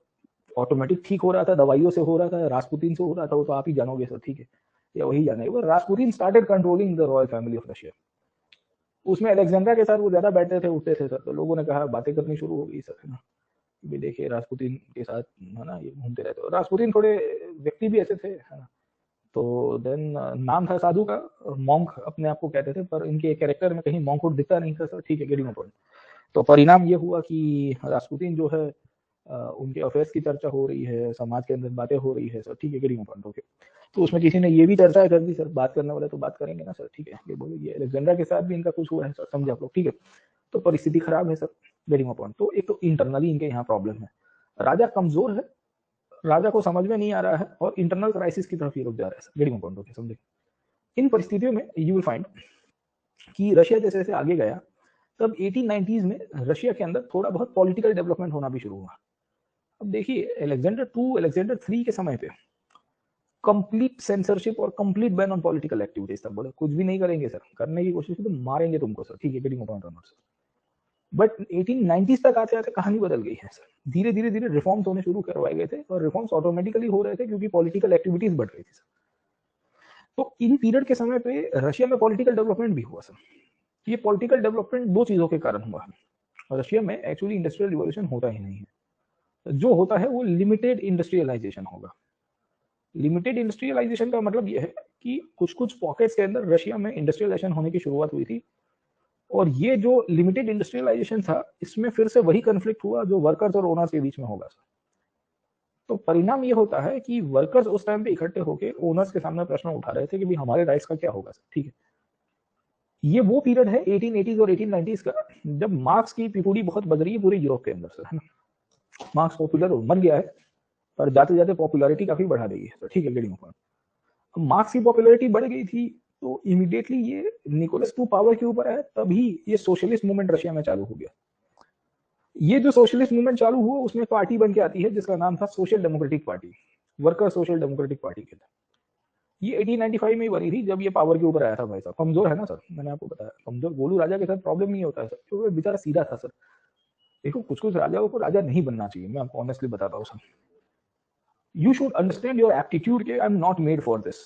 Even the family should not pressurize them कि that this person XYZ is not made. You should not pressurize him or her to join कि भाई तू आजा, तू राजाशाही में आजा सर। देखो let them enjoy their life, okay? What's wrong in that, okay? But just to maintain the family legacy and the family traditions, बोले देखो ये थे राजा थे और ये रूलर हुआ करते थे, तो आपको भी जाना है सर, ठीक है, गेटिंग। फिर आप प्रदर्शन करके तो अपना गुरु बनने का सर, हर छोटी छोटी बातों के ऊपर लोग फिर आपका मीम बना देंगे सर, गेटिंग पॉइंट, ओके। तो यू विल फाइंड कि यहाँ पे भी यही हालत है सर, समझे आप लोग, ठीक है। तो वी विल फाइंड कि ये जो सोशल डेमोक्रेटिक पार्टी जो है 1895 के अंदर उभर के आई, इसमें यही था कि राजा के सामने भी प्रश्न उठ रहा है सर, है ना, गेटिंग पॉइंट। ये सोशल डेमोक्रेटिक पार्टी वर्कर्स के लिए थी, ये कह रही है कि हम तो मजदूरों के लिए काम करेंगे सर, है ना। इनके द्वारा धीरे धीरे धीरे अगर आप देखोगे तो डेवलपमेंट होने की शुरुआत हुई। ये डेवलपमेंट के रूप में पीजेंट्स का भी इशू उठाना शुरू कर दिया, क्योंकि रशिया में पीजेंट्स की हालत बहुत खराब थी। देखिए सर्फडम अबॉलिश हो चुका है रशिया में, और सर्फडम अबॉलिश होने के बाद भी Russia was still growing through crisis only sir. क्यों था? क्योंकि ओनरशिप राइट्स नहीं थी किसी के पास। आप बॉन्डेड लेबर से छूट गए हो, but you do not have the rights as well sir, ठीक है, गेटिंग पॉइंट, ओके। तो एक साइड के ऊपर सोशल डेमोक्रेटिक पार्टी उभर के आई थी, मजदूरों के लिए, वर्कर्स के लिए काम कर रही है। इन्होंने रिवॉल्यूशनरी आइडियाज के साथ जाने की कोशिश की है। यही सोशल डेमोक्रेटिक पार्टी 1905 तक आते आते दो भाग के अंदर बढ़ जाती है, एक बनते हैं बोल्शेविक और एक बनते हैं मेंशेविक सर। बोल्शेविक वो लोग थे जो कहते थे कि क्रांति के रास्ते मजदूर और किसानों को इकट्ठा करेंगे, और एक दिन ऐसा आएगा जहां हम लोग बड़ी बगावत करेंगे राजा के सामने, and then you will see we will establish the dictatorship of proletariat. Menshevik social democrats थे, उनका भी मानना था कि the state should control the resources and the means of production, but not at the cost of revolution, will bring it via democracy and democratic institutions, ठीक है। Bolsheviks थे वो सेंट्रलाइजेशन में मानते थे, मेंशेविक थोड़ी डिसेंट्रलाइज्ड डेमोक्रेसी के अंदर मानते थे। बोल्शेविक्स का मानना था कि party is the only institution जो सब कुछ काम करेगी और पार्टी बेस्ड सिस्टम से ही चलेंगे सर, ठीक है। तो ये सोशल डेमोक्रेटिक पार्टी के अंदर क्या होता है कि बहुत सारा पिपूड़ी बढ़ गया कि यार मजा नहीं आ रहा है सर। अब ये एकमात्र पार्टी नहीं थी सर, इसके पहले भी यू विल फाइंड रशिया में और भी इंस्टीट्यूशंस बनने शुरू हो गए थे। जैसे 1900s में यू विल फाइंड कि एक पार्टी बन के आई थी जिसका नाम था CDP sir, constitutional democratic party. ये मिडिल क्लास की पार्टी थी, ये बिजनेसमैन की पार्टी थी सर, है ना। वो कह रहे थे कि भाई हम कॉन्स्टिट्यूशनल मोनार्की या कॉन्स्टिट्यूशनलिज्म के रूप में चाहेंगे जो वेस्टर्न कंट्रीज में है। तो वो थोड़े मेंशेविक और बोल्शेविक से अलग थे, क्योंकि वो तो कंप्लीट सोशलिज्म का सपोर्ट कर रहा है सर, ठीक है, गेटिंग पॉइंट समझे आप लोग। उसी तौर के ऊपर रशिया में कुछ ऐसे भी लोग हुआ करते थे जिनका मानना था कि हमारे यहाँ पे जो स्टेट है वो पूरी तरह से बेकार है और रशिया में एक ही रास्ते से क्रांति आ सकती है, वो है रिवोल्ट करके सर, है ना। उनको निहाइलिस्ट कहते थे सर, निहाइलिज्म करके एक आइडियोलॉजी जो किसी में नहीं मानती है सर। ये कहते हैं कि we should bring the change via revolt, we should bring the change via we can say destroying sir, है ना, गेटिंग पॉइंट। तो कोई भी प्रकार की आइडियोलॉजी में नहीं मानेंगे सर, है ना। निहाइलिज्म तो बहुत बेकार की आइडियोलॉजी है सर, ठीक है, getting point. Okay, so they were kind of very nihilist class of people. तो Russia is going through so much of changes and counter changes at that time sir, है ना, getting about जो anarchism को support करने वाले लोग, तो political landscape बेकार है। अब कहीं कॉन्स्टिट्यूशनल सपोर्ट आ रहा है, कहीं सोशलिज्म आ रहा है, कहीं कम्युनिज्म आ रहा है, कहीं निहिलिज्म आ रहा है।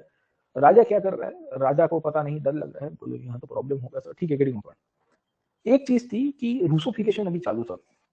रूसोफिकेशन चालू था, उसका परिणाम ये हुआ कि जो लोग राजा के सामने ज्यादा बोलते थे उनको राजा को साइबेरिया भेजने की अभी भी थोड़ा टाइट रखता था पुलिस स्टेट के रूप में सर। तो काफी लोग भाग गए थे उस पीरियड में।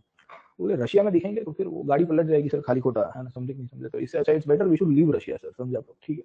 तो देन यू विल फाइंड कि दे एक्चुअली सेल्फ एक्साइल में चले गए। तो उसमें लेनिन भी चला गया और भी बहुत सारे लीडर्स आपको दिख जाएंगे sir. They went to Switzerland and some went to western Europe. बोले यहाँ रहना ही नहीं है सर, ठीक है, रहेंगे तो प्रॉब्लम होगा ना सर। बोले राजा वाजा की पुलिस पकड़ेगी सर, ठीक है। भले पॉलिटिकल पार्टीज बन रही है बट पॉलिटिकल पार्टीज के पास उतना फ्रीडम नहीं है सर, ठीक है, गेटिंग पॉइंट। ओके, तो पॉलिटिकल रीजंस आपको ये दिख रहा है सर इस रास्ते में सर, ठीक। उसमें ये आपका लेनिन करके लीडर था जो बोल्शेविक का लीडर बन के आया सर। तो लेनिन एक्चुअली आप देखोगे तो ये 1900 के समय पे, 1900 के समय पे ही was not present in Russia. 1917 में तो वो वापिस आया है। वो क्यों वापिस आया, उसके पीछे का कारण ये था कि निकोलस II की हालत थोड़ी खराब हो गई थी। तो he was called back by his party leaders. बोले तो आजा, यहाँ परिस्थिति अच्छी हो गई। इनिशियली तो डर था उसको सर, है ना। बोले कुछ ज्यादा करेंगे खाली खोटा, है ना, पलट वलट जाए, कुछ प्रॉब्लम हो जाए सर, है ना, गेटिंग पॉइंट। बैठा अपन निकल जाते हो ना, साइबेरिया भेज देगा सर, है ना राजा। तो अब देखिए कि it is not a good situation in Russia, political crisis के रूप में है और ये पॉलिटिकल क्राइसिस में प्रॉब्लम हो रहा था। दूसरी, रशिया में इकोनॉमिक प्रॉब्लम भी है सर, इकोनॉमिक प्रॉब्लम भी है। एब्सोल्यूट मोनार्की होती है तो इकोनॉमी में डेवलपमेंट तो हुआ नहीं है सर, ठीक है। मैंने बताया पहला प्रॉब्लम है लिमिटेड इंडस्ट्रियलाइजेशन। ये लिमिटेड इंडस्ट्रियलाइजेशन के कारण जो ओनर क्लास है उसको पैसा मिल रहा है सर, जो वर्कर क्लास है उसको कुछ नहीं मिल रहा है सर, ठीक है, गेटिंग पॉइंट। एग्रीकल्चर एकदम रिडंडेंट है सर, है ना। सर्फडम आपने अबॉलिश किया हुआ है but people are still unemployed sir, है ना। क्योंकि पहले तो क्या कि बंधुआ मजदूरी थी तो काम करके भी कुछ ना कुछ खाना मिल जाता था, मालिक मार के भी 2 हंटर मार के खाना दे देता था सर, ठीक है। अब तो प्रॉब्लम है कि सर्फडम अबॉलिश हो गया। कितने लोग सर, 2 करोड़ लोग अबॉलिश होके बैठे हुए थे सर, 20 मिलियन के आसपास का आंकड़ा बोला जा रहा है सर, गेटिंग पॉइंट। तो यू विल फाइंड कि ये तो परिस्थिति खराब हो गई कि इससे ज्यादा तो गुलामी करते थे तो ठीक था ना सर, गुलामी करते थे तो ठीक था, यहाँ तो हालत खराब हो गई है सर, ठीक है, गेटिंग पॉइंट। तो प्रॉब्लम ये हो रहा है कि कहानी खत्म है सर।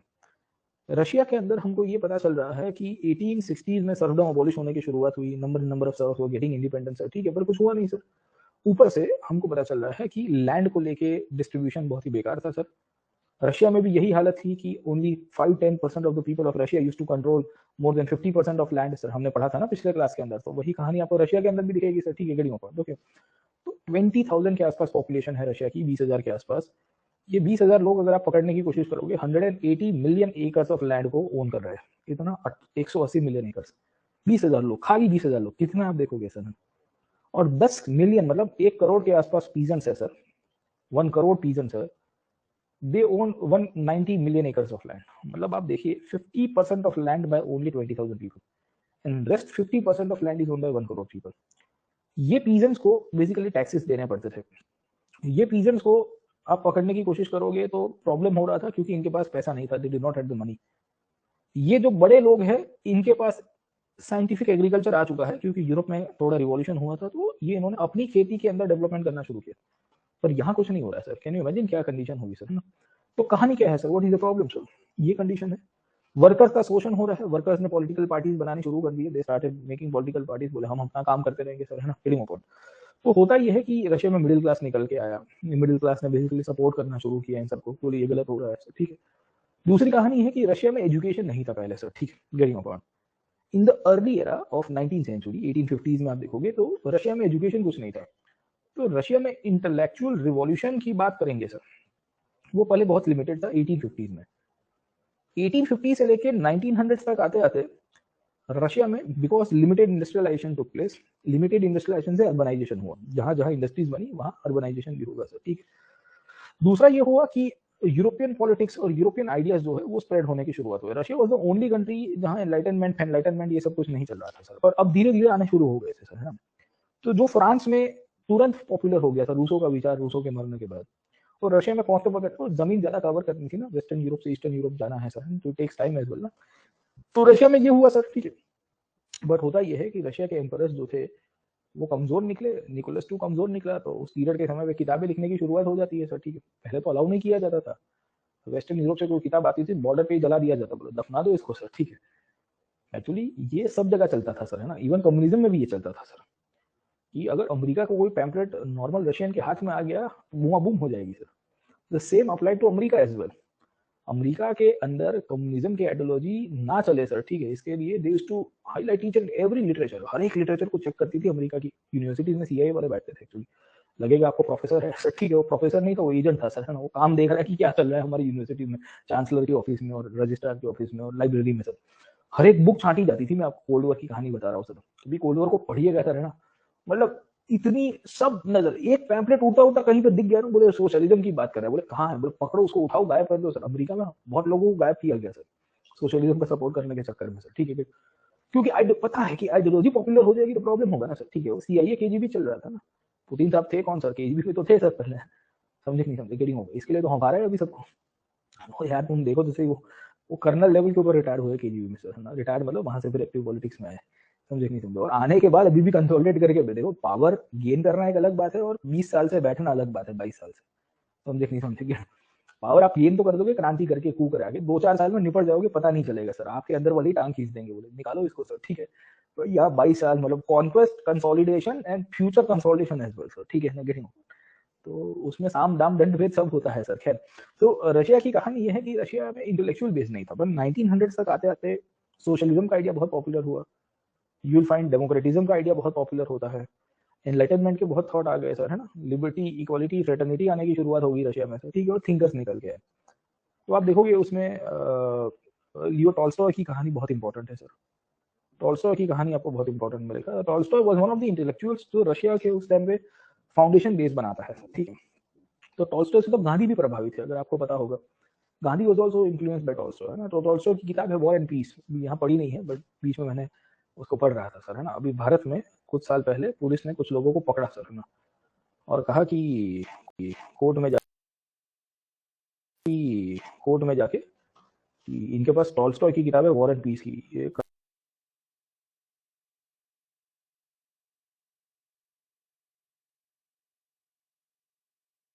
क्रांति करने वाले की प्लान कर रहा है। तो कोर्ट ने कहा कि भाई ये तो मेरे घर पे भी पड़ी है लाइब्रेरी में, तुम मेरे को भी पकड़ लोगे क्या सर, ठीक है, समझे कि नहीं समझे। तो फिर उनको बेल दी जाती है सर, है ना। तो पुलिस ने ये आधार बनाया था सर, समझे। हाँ, अब टॉल्स्टॉय का आधार किसने बनाया होगा सर, नॉर्मल दरोगा होगा तो उसको तो सिर्फ टॉल्स्टॉय का नाम भी ना सुना होगा। मतलब जो इन्वेस्टिगेटिंग ऑफिसर है वो आईपीएस खुद होगा सर, या डीएसपी लेवल का बंदा होगा, उसी ने ही इसका बेस बना के कोर्ट में चार्जशीट डाली होगी। और जो जिसको पकड़ा था सर, है ना, समझे नहीं समझे, है ना, गेटिंग पॉइंट। दरोगा को क्या पता है, टॉल्स्टॉय का नाम सुना होगा दरोगा ना सर, तो समझे।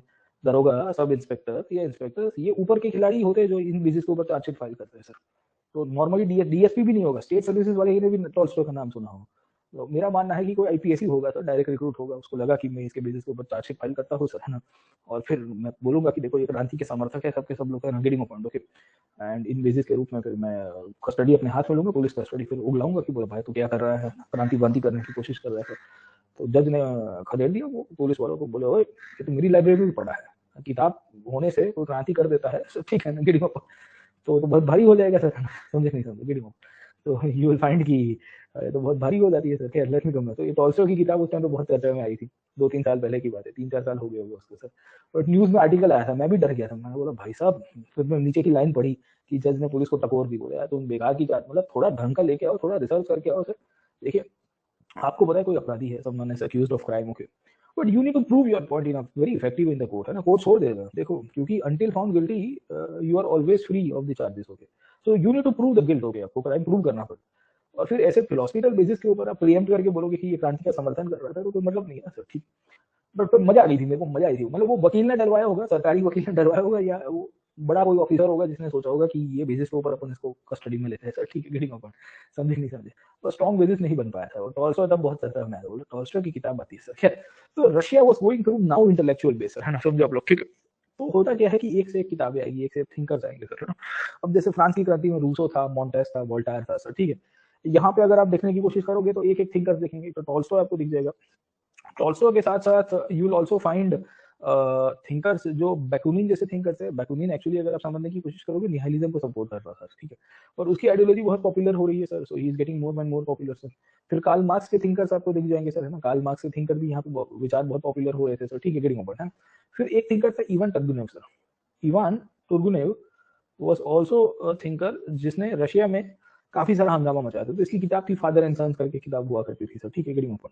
तो ये भी पॉपुलर हो रही है। तो होता क्या है कि रशिया में अब, है ना, लर्निंग को लेके, एजुकेशन को लेके काफी डेवलपमेंट हुआ।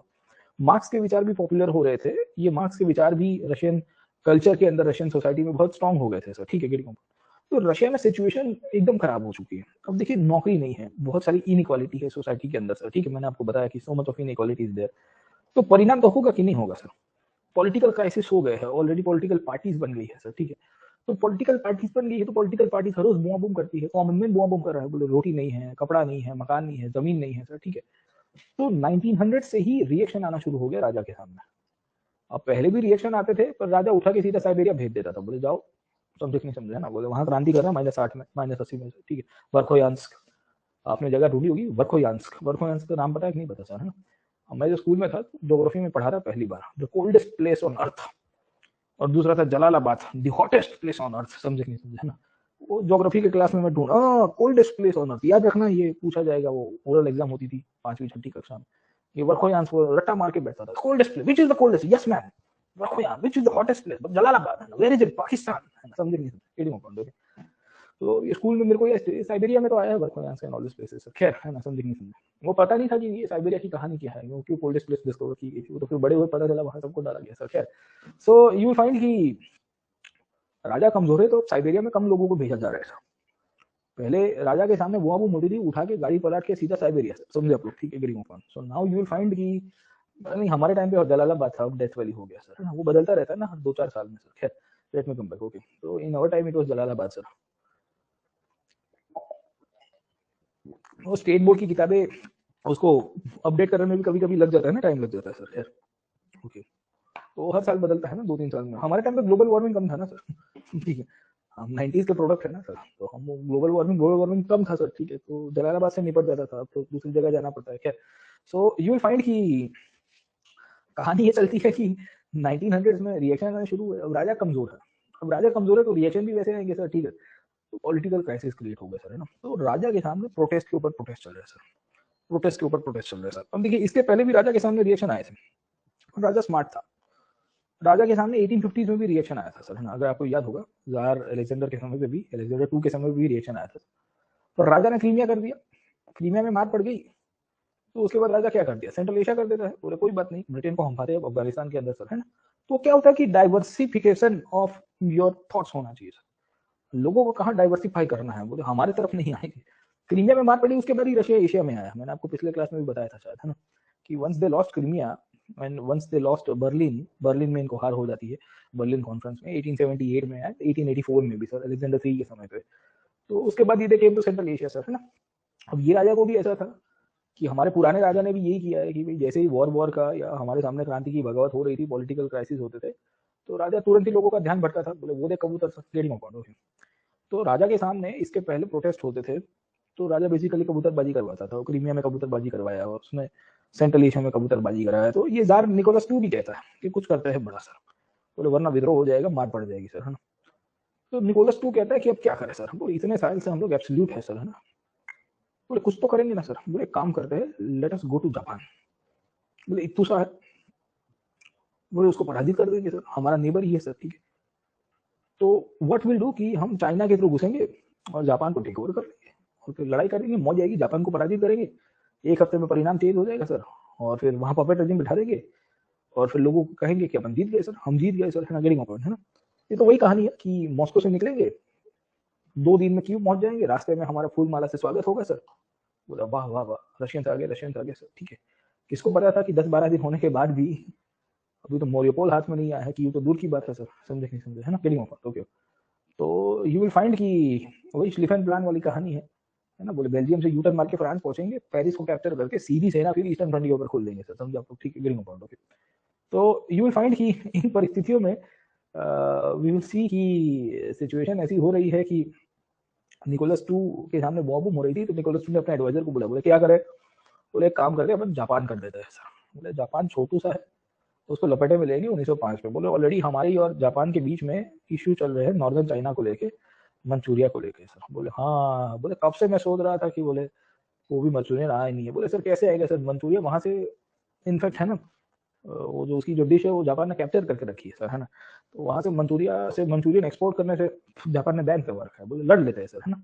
तो मंचूरिया है, इनर मंगोलिया है सर, है ना, inner Mongolia was part of the Tsarist empire at that time sir, है ना। नॉर्दर्न चाइना को लेके इनकी संघर्ष हुई सर, और ये जो संघर्ष हो रही है सर, ठीक है, गेटिंग पॉइंट ओके। उसका परिणाम ये हुआ कि जापान ने रशिया को पीटा, मतलब मजा आ गई वैसे पीटा सर, है ना, गेटिंग पॉइंट। क्यों पीटा? क्योंकि जापान इंडस्ट्रियलाइज कंट्री था, रशिया इंडस्ट्रियलाइज नहीं था। मैंने आपको बताया जापान ने 1860s में ही इंडस्ट्रियलाइजेशन करना शुरू कर दिया था सर, और डेवलपमेंट हो चुका है, सेना बेना बन चुकी है। 1902 में तो इन्होंने एंग्लो जापान पैक्ट भी कर दिया था सर, है ना, अंग्रेजों के साथ मिलकर सर। तो Japan was very much assured, और ब्रिटेन को भी मौज आ गई थी सर, ठीक है। तो जहार की पिटाई हो गई सर, है ना। एब्सोल्यूटिज्म के साथ ये होता है कि कभी कभी रिस्क उल्टा पड़ जाता है सर। आपको पता है कि मैं एब्सोल्यूट हूँ, मेरे सामने बगावत हो रही है, तो you are trying to divert people sir, है ना। रशिया में आज की तारीख में इंटरनली बहुत सारे क्राइसिस हो रहे हैं सर, समझे आप लोग, ठीक है ना, 20-22 साल से बैठे हुए वहां से। Then you will also find कि वहाँ डेमोक्रेसी नहीं है, राइट्स को लेकर इशू है। एक्चुअली रशिया, अब कभी रशियंस को बोले they are not happy people, initially they get very relaxing under strong leader, but then they realize कि यार हमारा नसीब ही बेकार, वो फेटलिस्ट हो गए सर। Russians are so much of fatalist, बोले यार हमारा नसीब ही है sir. I met someone, middle east में था, किसी को मिला था, तो उसके साथ हम बैठे थे कहीं पे शाम को, ठीक है ना, दुबई में रिवर वाटर फ्रंट है सर, ठीक है, डेरा के पास। तो डेरा से बरदुबई जाते, मतलब दोनों है, दुबई दो पार्ट में है, एक बरदुबई एक डेरा है, फिर एक तो दूसरा है मरीना, और ये सब नए बनाए हैं। तो वहाँ पे वो क्रूज चलती है, और फिर सामने बहुत सारे शैक्स एंड कैफे हैं, ठीक है, अगर आप गए होंगे तो वहाँ शाम को हुक्का वुक्का पीने के लिए रशियन और 2-3 लोग थे, बोले हुक्का पीते हैं। तो मैंने कहा अपन तो फूंकने वाले हैं नहीं, पर आई जस्ट ज्वाइन यू। तो उसके साथ मैं बात कर रहा था, मैंने कहा कि यार तुम्हारा क्या कंडीशन है वहाँ, इकोनॉमी इतना है, ये हमने नसीब स्वीकार लिया है। तो he was aware about the Russian history, उनको पता था। मतलब यार तुम्हारे यहाँ एक से एक धांसू शासक आते हैं, 15-20-22 साल 25 साल तक टीका ही रहता है। तो यार हमने डेमोक्रेसी कभी सोची नहीं, और हमारे यहाँ आएगी भी नहीं सर, वो कह रहा था। तो बोले we are used to this regime, the problem is कि the common man is not happy at that time. The common man अभी भी देखोगे तो यू विल फाइंड कि ऐसी कहानी आपको यहाँ से दिखेगी सर, है ना, गरीबों को। तो अभी भी आपको कॉमन मैन देखो वहाँ प्रोटेस्ट कर रहा है, उसकी तो हालत पतली हो गई है सर। ये रूबल खराब होता है, रूबल की डिप्रिसिएशन हो रही है, तो कॉमन मैन के पॉकेट के ऊपर असर पड़ रही है। रशिया के बड़े बिजनेसमैन के ऊपर असर नहीं हो रही है, जो आज की ऑयल एंड गैस इंडस्ट्री चला रहे हैं, हैवी इंडस्ट्रीज चला रहे हैं।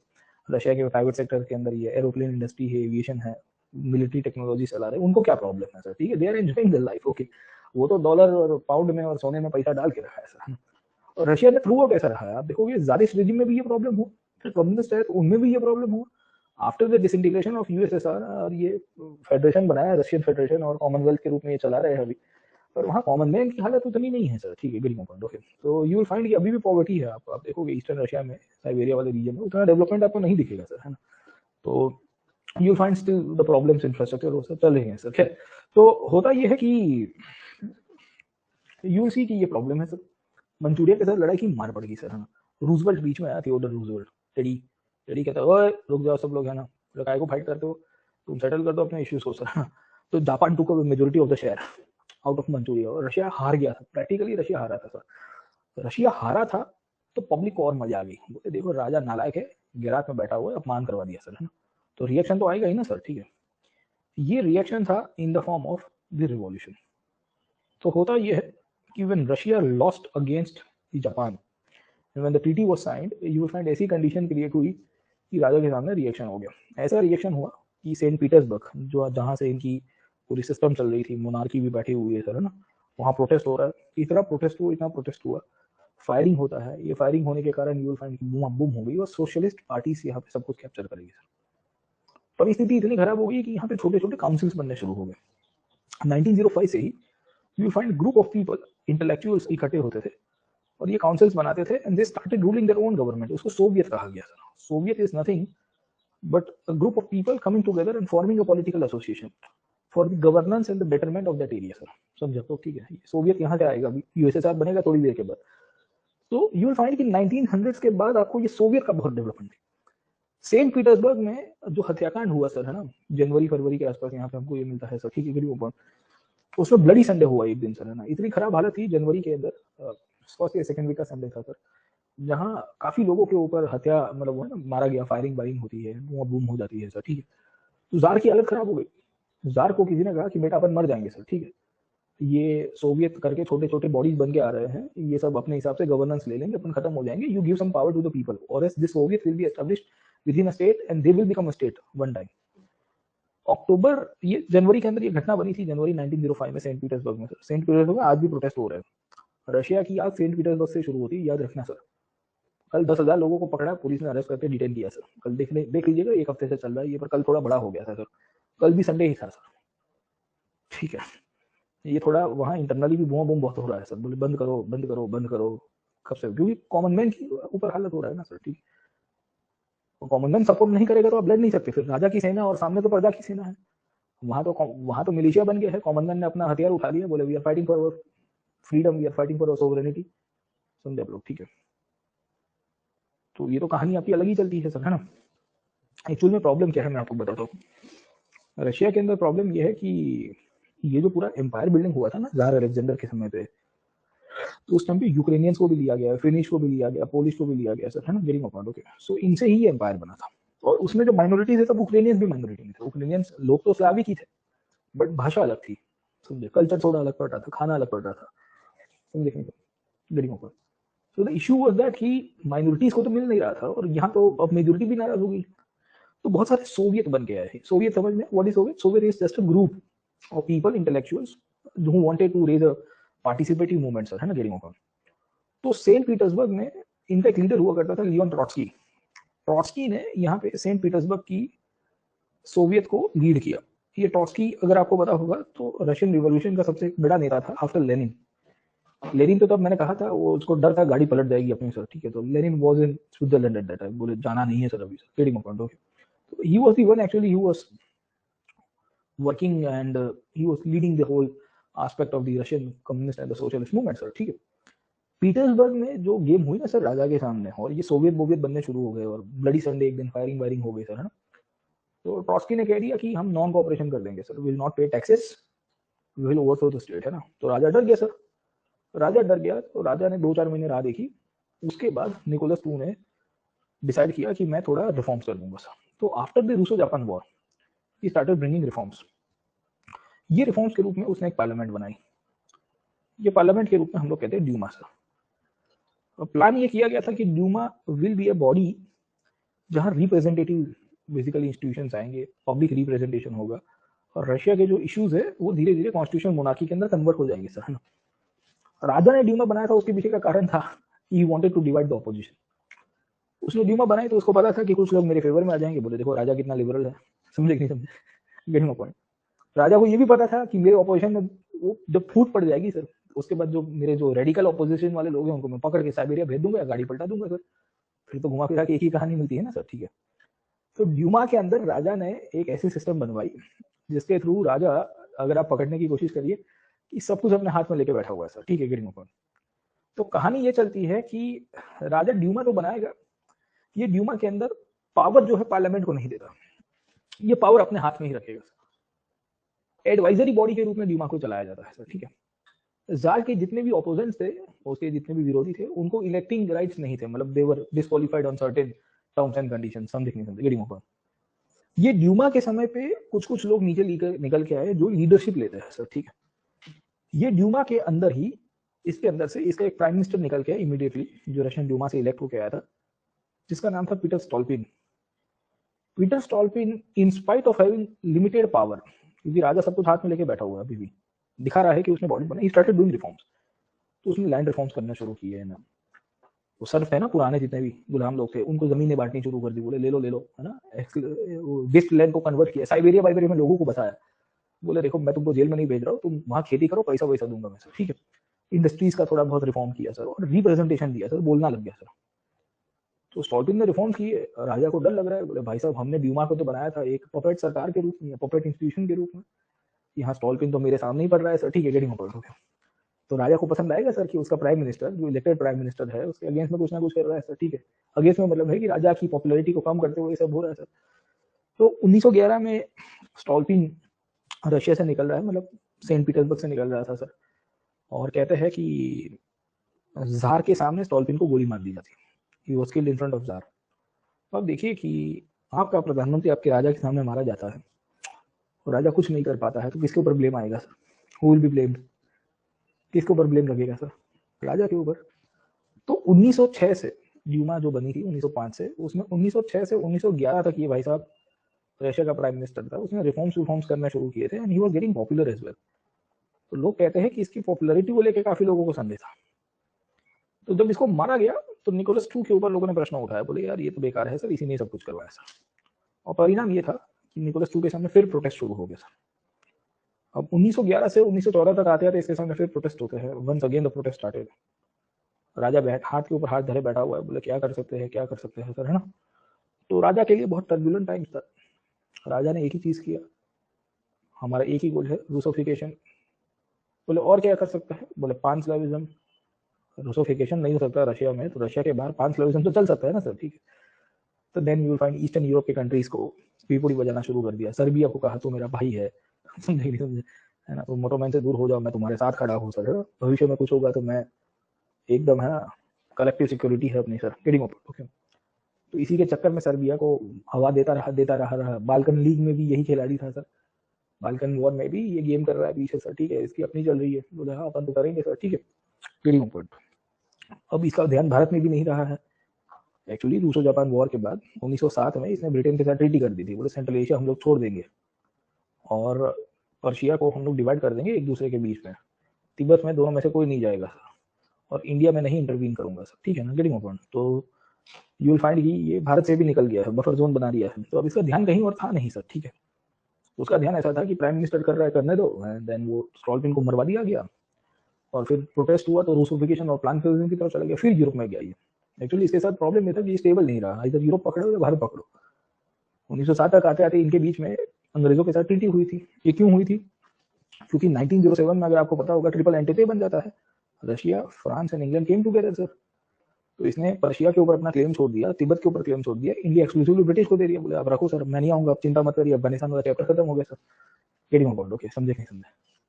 1907 में ट्रिपल एंटिटी हुआ था ना वर्ल्ड वॉर, देखिए सब इंटरकनेक्टेड है, everything is bloody interconnected sir, getting point, okay. तो पान स्लेविज्म पहले से एग्जिस्ट करता था, स्लाविक लोगों को इकट्ठा करना पॉलिटिकल कल्चरल बाउंड्री के रूप में, पर अब ये ज्यादा एग्रेसिव हो गया था, क्योंकि ध्यान तो देना पड़ेगा ना। रूसिफिकेशन में Russian culture, Russian identity, Russian Orthodox church की पिपुड़ी बजाना सर, चर्च की पिपुड़ी बजा रहा था, पर चर्च के अंदर रासपुतीन का रोल है। रासपुतीन को लोग पसंद नहीं कर रहे, बोले एक तो पादरी इतना पावरफुल हो गया, और दूसरा जारीना के साथ उसके अफेयर की बातें हो रही है सर, है ना।